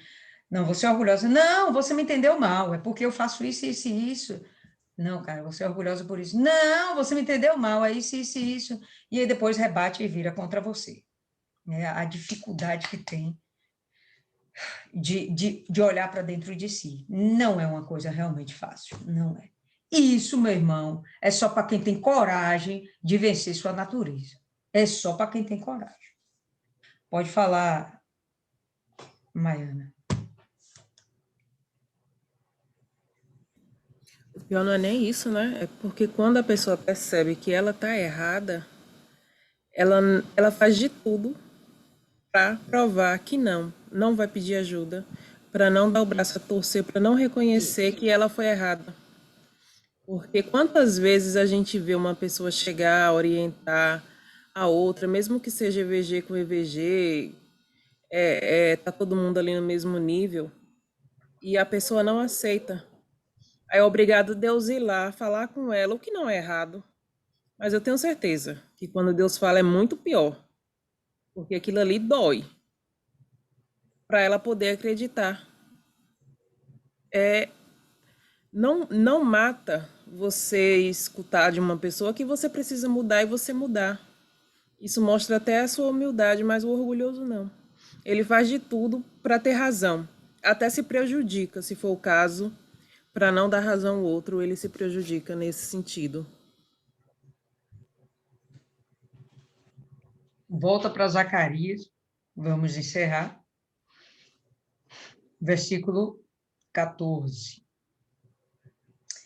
Mas eu os espalhei como um turbilhão, como um pé de vento, como uma ventania, como um vendaval, não sei como está aí na sua versão.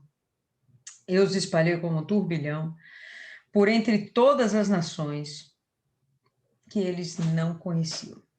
E a terra foi assolada atrás deles, de modo que nenhum homem passava ou retornava, porque eles tornaram a terra agradável em desolação. Jerusalém ficou desolada. Aquilo que era para ser agradável, aprazível ao próprio Deus, vamos lembrar, Deus escolheu Jerusalém. Deus não escolheu Salvador, Deus não escolheu Moscou, Deus não escolheu Melbourne, não, Deus escolheu Jerusalém. Com certeza, a última coisa que Deus gostaria de fazer é que aquela terra padecesse pagando pelos pecados do seu povo. Mas ele fez com que esse povo fosse arrancado de lá e essa terra pagasse o preço junto. Tá? É impressionante como a palavra dada por ele, ela é primordial, né? Lá atrás, quando ele fez aliança com Abraão, ele fez a promessa e jamais ele voltou atrás. Ainda que em alguns momentos veio juízo, porque a palavra dele, né, também não volta atrás, nem no fazer, nem no punir. Não volta atrás de maneira nenhuma. E mantém a palavra dele. Mesmo esse povo sendo extremamente desobediente e rebelde. Exatamente. Ele cumpre, acabou, não tem muita conversa, não. A gente que não sabe o nosso lugar. Fala aí, Paloma.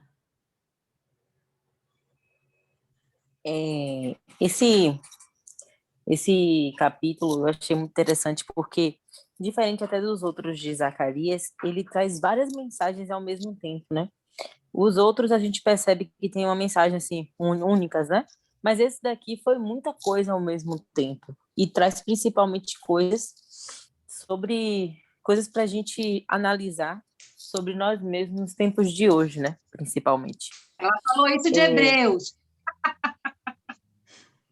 O quê? Ah, sim. Oh, fazer o quê, né? Acho que a Bíblia é para hoje também, então Com certeza. faz sentido. Enfim, essa parte. Eu me perdi, deixa eu voltar. Tá, voltei aqui. Essa parte, quando ele fala, quando Deus fala com eles, eu entendo que eles queriam também, Deus queria também deles um pouco da revolta, quando Deus pergunta para eles se eles iriam continuar lamentando, né? Quando eles perguntam para Deus se eles deveriam continuar lamentando, na resposta de Deus também, eu consigo ver que Deus esperava deles a revolta, mas não a revolta para o mal, mas a revolta para que eles pudessem mudar aquela situação, que eu acho que também é o que Deus espera da gente nos dias de hoje, que a gente não venha se lamentar quando as coisas estiverem ruins, mas que a gente venha se revoltar para ver a situação mudar. E foi o que eles não fizeram justamente por causa da dúvida. Até porque hoje, graças a Deus, a gente tem o Espírito Santo que faz com que acabe a dúvida, nos traga essa certeza. Mas naquela época eles não tinham. E isso também, acredito eu, que foi uma das coisas que faziam com que eles não conseguissem ter a certeza e vivessem nessa dúvida. Outra coisa também que eu vi no texto de hoje é a questão de que está querendo deixar bem claro que tudo tem que ser para a glória de Deus. Acredito que Dona Cida até já falou isso alguma vez aqui, e aqui ele testifica isso, que tudo tem que ser para a glória de Deus, que a nossa vida ela é um altar e que tudo que a gente fizer tem que ser único e exclusivamente para a glória de Deus. Tanto que quando ele fala no versículo 6, né? Ou quando comeres e quando bebestes, não foi para vós mesmos que comestes e bebestes? Isso aí me lembrou lá em 1 Coríntios, no 10:31, que diz lá, portanto, quer comais, que bebais, ou faças qualquer outra coisa, fazei tudo para a glória de Deus. E isso me lembrou, então, assim, eu acho que a mensagem principal é essa, que tudo que a gente for fazer tem que ser para a glória de Deus. E nos últimos capítulos, desculpa, nos últimos versículos, que o 13, por exemplo, me lembrou de novo de Saul, coitado, eu sempre lembro de Saul, mas enfim, né? Ele foi um cara que realmente não foi um exemplo muito agradável, mas todas as vezes que fala que Deus não ouve mais, ou que Deus desistiu, ou que Deus esqueceu, eu só lembro de Saul, porque de fato fica claro que Deus ele sonda o nosso coração. Então, assim, não adianta a gente ficar procurando porquês, porque a gente sabe que o porquê está sempre dentro do nosso coração. E que quando a gente não alcança algo, ou quando algo demora a chegar, é só a gente prestar atenção no que está dentro do nosso coração, da nossa intenção. O que também me lembra lá o sacrifício de Abel e de Caim. Tanto que na palavra, Deus deixa bem claro que primeiro ele sondou Abel, depois do seu sacrifício, porque justamente Deus sabia da intenção do coração de Abel. E é isso que ficou para mim na mensagem de hoje. Beleza. Martiane, pode falar. Boa noite, todos me ouvem bem? Sim, pode falar. Então, se eu sair da linha de raciocínio, desculpa, porque eu tô com muito sono. Mas eu anotei aqui, né, algumas coisas, alguns pontos que eu achei bem interessante. E o versículo 3 foi o versículo que mais me chamou a atenção, né? A parte que fala: chorarei eu no 5º mês, fazendo abstinência, como tenho feito por tantos anos. E eu fiz uma anotação na minha Bíblia, que em uma frase: sentimento não muda a situação. Porque, assim, eles estavam naquele ritual por muitos anos, não foi 1 ano, não foi 2 anos, foram muitos anos, e a Bíblia fala que 70 anos, né, para ser mais específico. E eu consigo enxergar, eu consigo ver, me colocando no lugar dessas pessoas, que elas estavam no ponto de extrema frustração, de extremo cansaço, né? Eles estavam praticamente naquele ponto de perder a fé. Então, eles queriam respostas, eles estavam cheios de dúvidas, porque eles estavam vivendo numa religião, eles estavam sendo pressionados, sufocados, a ponto de não mais aguentar, né? Então, eles foram, pegaram essas dúvidas e pediram, né, para levar alguém lá, né, o povo pediu, né, para essas pessoas irem lá e receberem uma palavra, né, vinda de Deus. E aí? Como se fossem outras palavras. E aí, a gente faz o quê? Porque a gente já fez tudo e, tipo, não resolveu nada. E Deus foi extremamente claro com eles, né? Mostrando, em outras palavras, que eles estavam sendo religiosos, sentimentais, e que aquilo não ia mudar a situação deles, né? E esse versículo me lembrou sobre 3 personagens da Bíblia, né? Foi muito rápido, mas me lembrou 3 personagens da Bíblia. O primeiro foi religioso, que foi o jovem rico. Em outras palavras, cara, eu consegui enxergar o jovem rico aqui, né? Porque ele chegou para o mestre e falou: mestre, eu tenho feito isso e isso, a minha vida toda, né? Meu pai ensinou isso e aquilo. Então, o que é que eu faço para herdar o reino dos céus?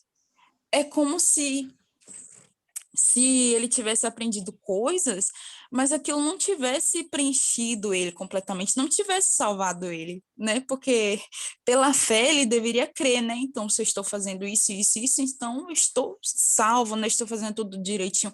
Mas ele tinha dúvida porque ele sabia que algo dentro dele estava errado, o apego. Só que por conta daquele questionamento dele, aquela coisa assim dentro dele, chegou um momento que ele falou: não, eu preciso saber como eu posso ser salvo. E isso me lembrou o jovem rico, né? Esse ato de religiosidade desse povo bateu muito com um ato de religiosidade do jovem rico. O segundo personagem da Bíblia que me lembrou foi Ana, né? Ana, a gente já sabe que ela não podia ter filhos e ela tinha dentro dela aquela questão mal resolvida, né? Ela passava por situações, né, com a outra mulher lá, e ela tinha essa insatisfação dentro dela, e ela ia sempre, né, no altar e tal, tinha aquele ato também, né, digamos assim, religioso entre aspas, né, ela falava com Deus, ela se expressava, mas tinha por trás disso o sentimento, né? Deus ele não se comoveu com a situação dela. Na verdade, o que fez ela ser respondida foi exatamente o voto que ela fez, não para ela, mas ela fez para Deus, que foi essa questão que a senhora trouxe, né? Não pensar na gente, mas pensar no próximo. E ela falou: se o Senhor me der um filho, eu vou dar esse filho para o Senhor.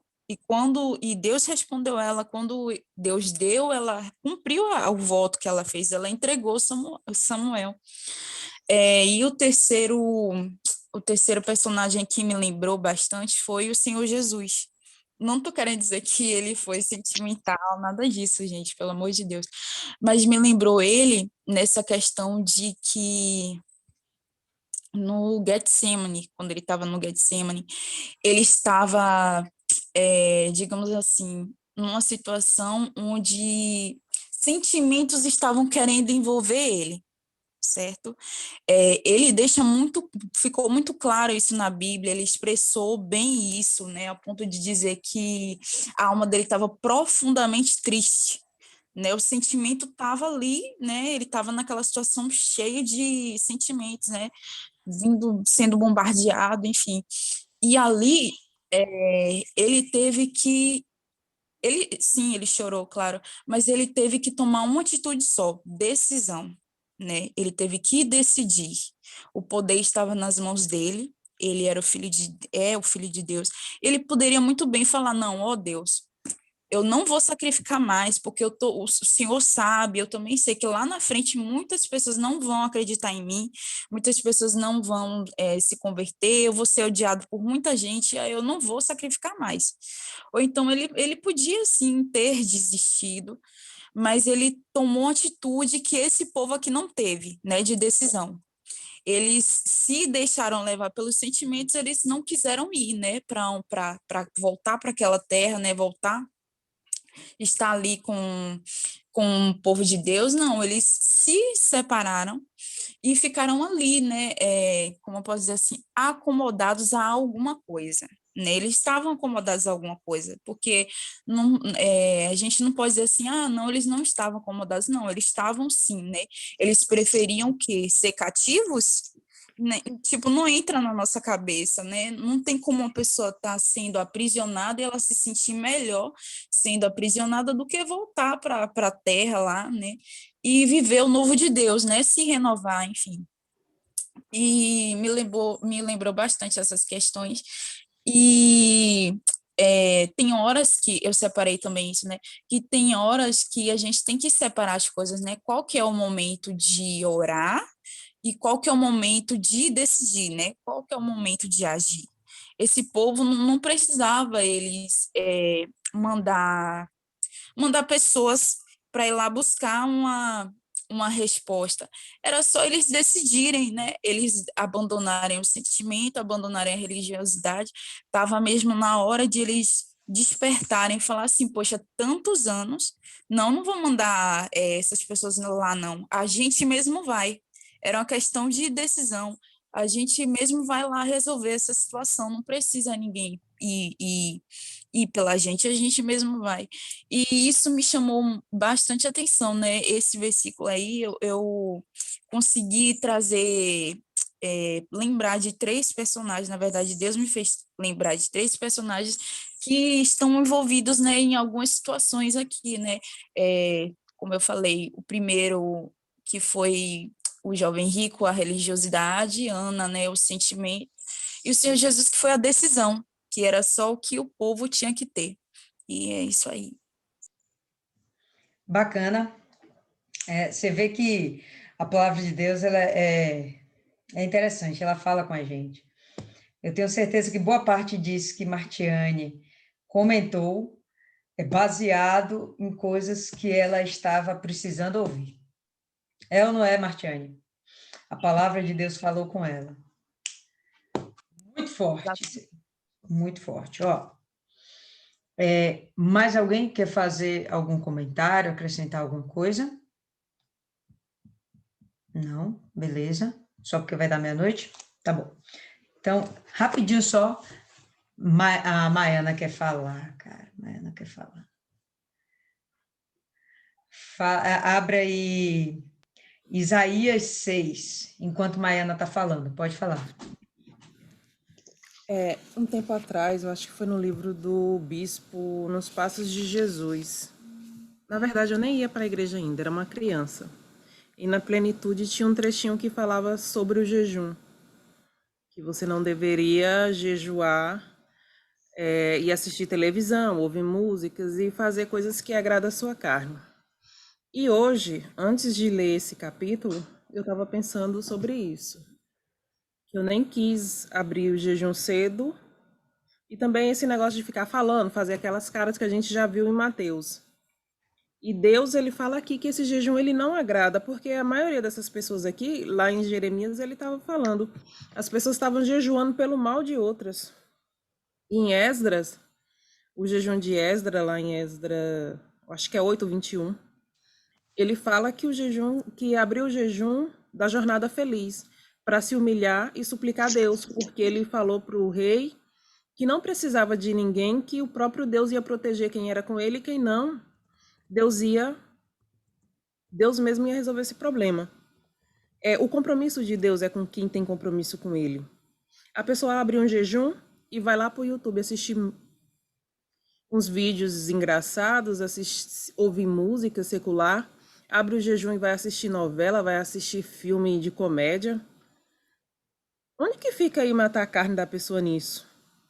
A pessoa abre um jejum e se envolve com tudo, menos com a palavra de Deus, porque você não precisa ficar orando 3 horas, mas você pode ler uma palavra, um trecho da Bíblia, você pode ouvir um louvor, você pode conversar com Deus, não necessariamente uma oração de fechar os olhos e tudo.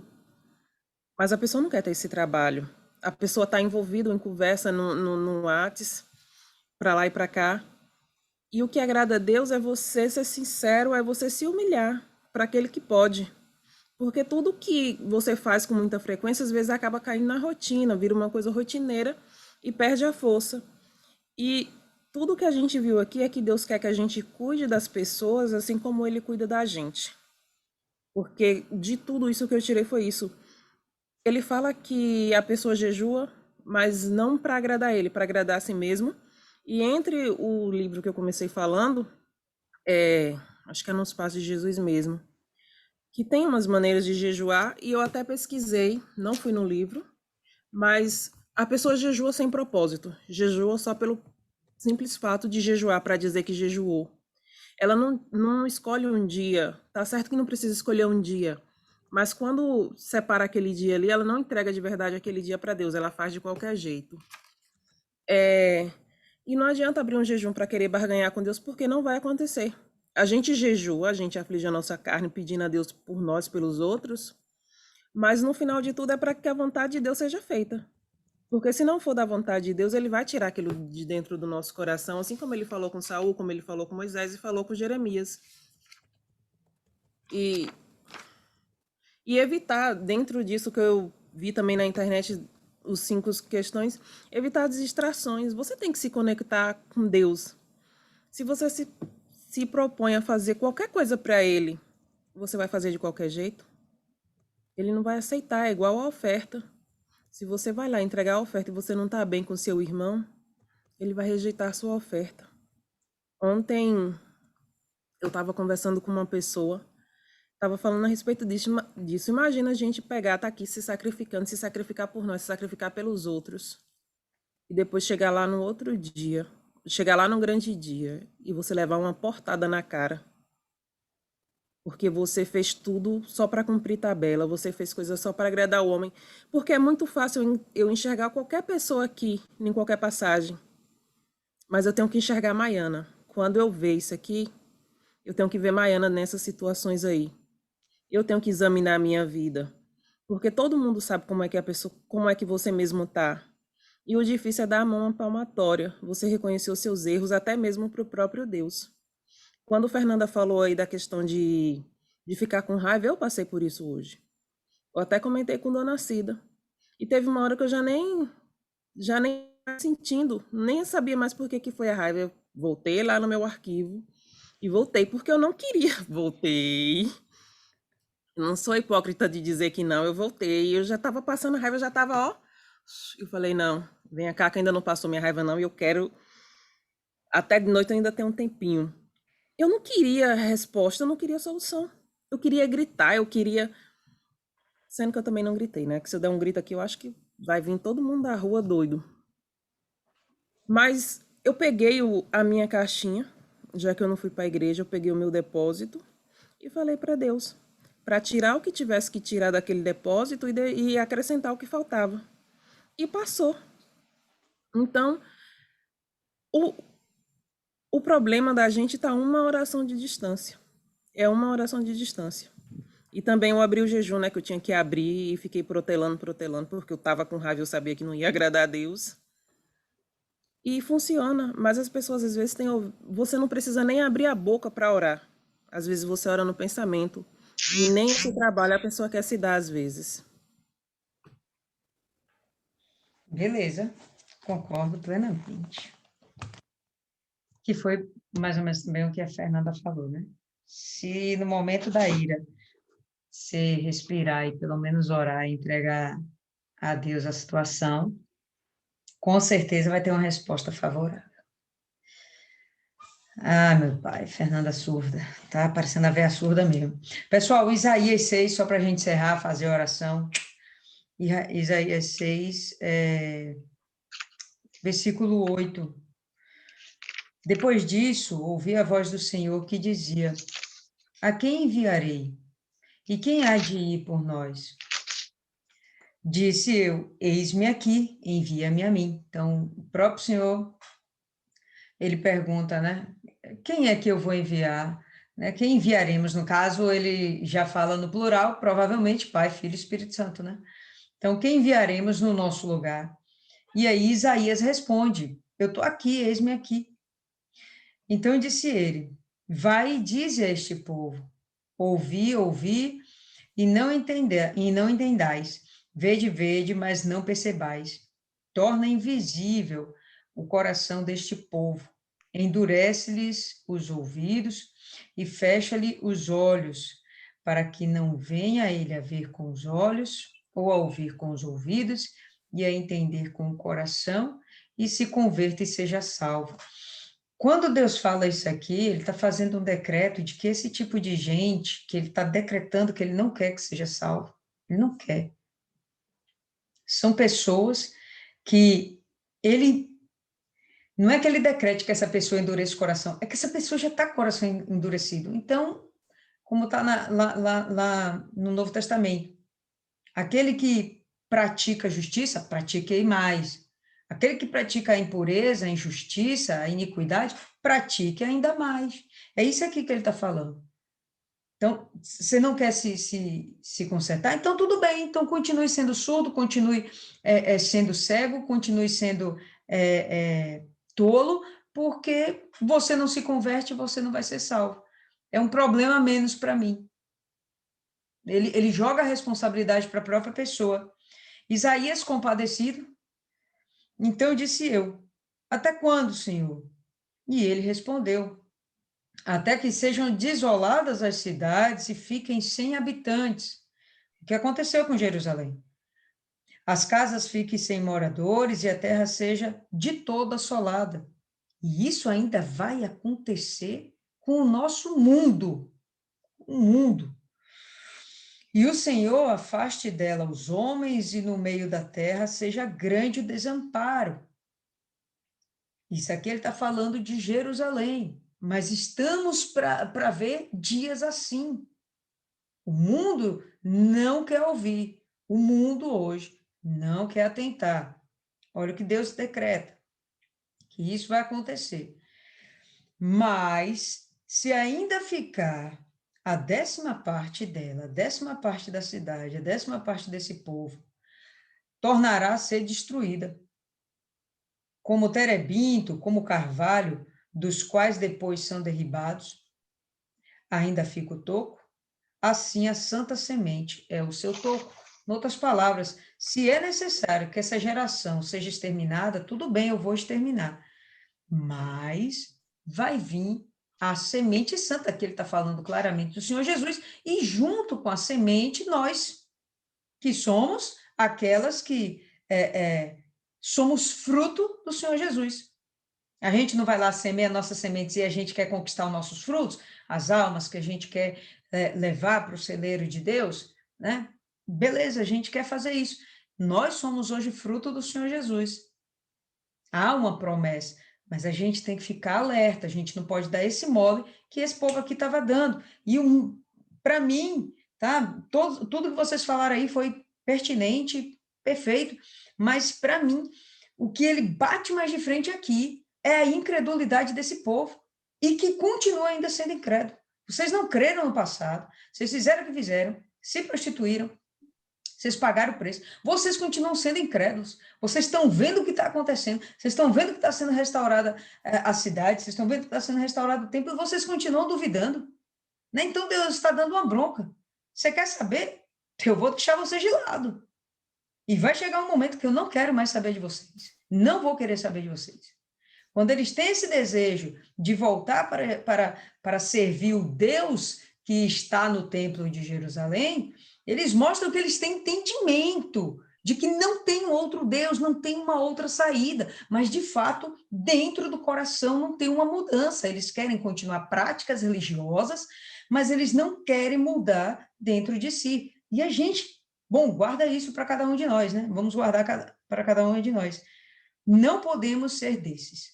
A gente não tem que ser desses que Deus depois vai chegar e dizer, não, intercede por essa daí, mas não, já deu, tá? Então, é o que fica aí hoje. Maiana quer complementar? Pode complementar aí, Maiana. Que o interessante é no versículo 5, do versículo 5 até esse versículo, porque Jeremias, ele não estava tão bem, ele reconhecia que ele era um homem de lábios impuros, e mesmo assim, Deus deu visão para ele, porque aqui já é o 6, mas Deus começou desde o 1 falando com ele, e ele fala, ai de mim, porque sou homem impuro, de lábios impuros e tal, ele reconheceu a condição dele e Deus foi lá e purificou. Então é tudo uma questão de você se reconhecer e clamar pela misericórdia, porque esse povo estava acostumado a fazer o que queria, o que quisesse, e quando clamava, Deus. E muitas vezes o problema é esse, você dá uma segunda chance para quem na verdade nem merecia a primeira. Mas quem somos nós para julgar se a pessoa merece ou não uma segunda oportunidade? Mas chega uma hora que você cansa. Você vai sendo feito de besta, você está ali gastando seus esforços com alguém que não vai dar valor, enquanto quem de fato está ali só esperando uma oportunidade não é notado, porque o diabo faz questão de focar o holofote nessas pessoas que vão rejeitar, que Deus já rejeitou, para quem realmente precisa ficar lá jogado as traças e chegar na mesma condição que esses estão. Beleza. Encerrado por hoje. Só deixando aqui claro, porque eu não sei, gente, eu escrevo tão direitinho, vocês ainda conseguem confundir a mensagem, tá amarrado isso aí. É demais, na moral. Pessoal, sábado a gente vai ter a reunião na catedral, a não ser que tenha sido mudado. Mudou isso aí, porque hoje até estava conversando aí com a obreira, ela disse que mudou. Mudou? Vai ser link ou vai ser catedral? Catedral, né? Catedral, o bispo mandou falar para todo mundo, avisar para os obreiros, você já está sabendo, e até agora ele não mudou, não. Beleza, catedral. Então, quando a gente sair da catedral, vai ficar o tempo um pouco apertado, a gente se deslocar, chegar em casa e tal. Então, por isso que no sábado não vamos ter a meditação. Aí teremos no domingo, normal, fechou, domingo. Aí vem a segunda e a quinta. Segunda eu não vou estar aqui. E quinta eu estarei chegando. Com certeza eu vou chegar cansada de viagem e potencialmente talvez chegue tarde, tá certo? Não sei se eu vou conseguir nem chegar cedo aqui. Então, segunda e quinta a gente cancela, tá? Aí a gente vai fazer no próximo sábado e domingo normal, e aí depois a gente normaliza. Entendido? Na moral, mas Deus tem misericórdia. Fernanda tem que dar uma aula de compreensão de texto. Eu estava ouvindo hoje uma coisa que, aliás, você, bonitinha, tem hábito de falar. Eu sou responsável pelo que eu falo, não pelo que você entende. Não, a gente é responsável pelo que os outros entendem também. Agora, os outros não fazem 1 milímetro de esforço, gente, de entender o textinho. Deu tanto trabalho para escrever, Deus é mais, né? Enfim. Quarta-feira retrasado, o pastor concordou. Você se sentiu eu, hein? É quase isso. Fala. Na Lília, mas ficou meio confuso porque não tinha vírgula. Ficou tudo junto ali. Aí deu para dar uma confundida. Pô, velho, eu vou destacar a vírgula aqui, vou pegar bem grande e enfiar no seu zóio, para tu ver que tem vírgula, viu? Cara de pau. Bom, vamos fazer o seguinte aí.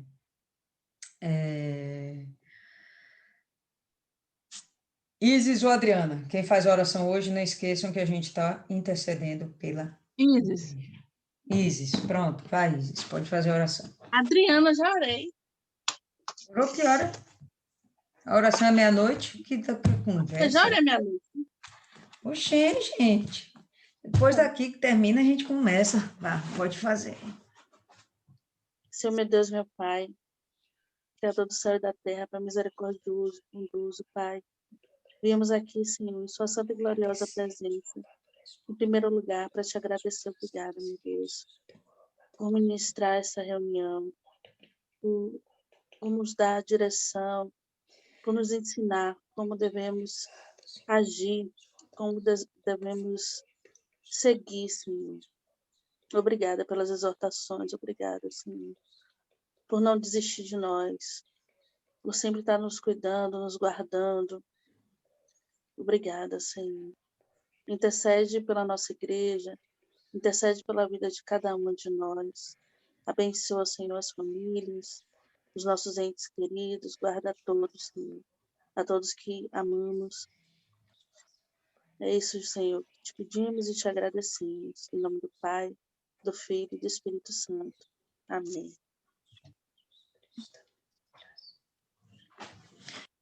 Ok, pessoal, amém.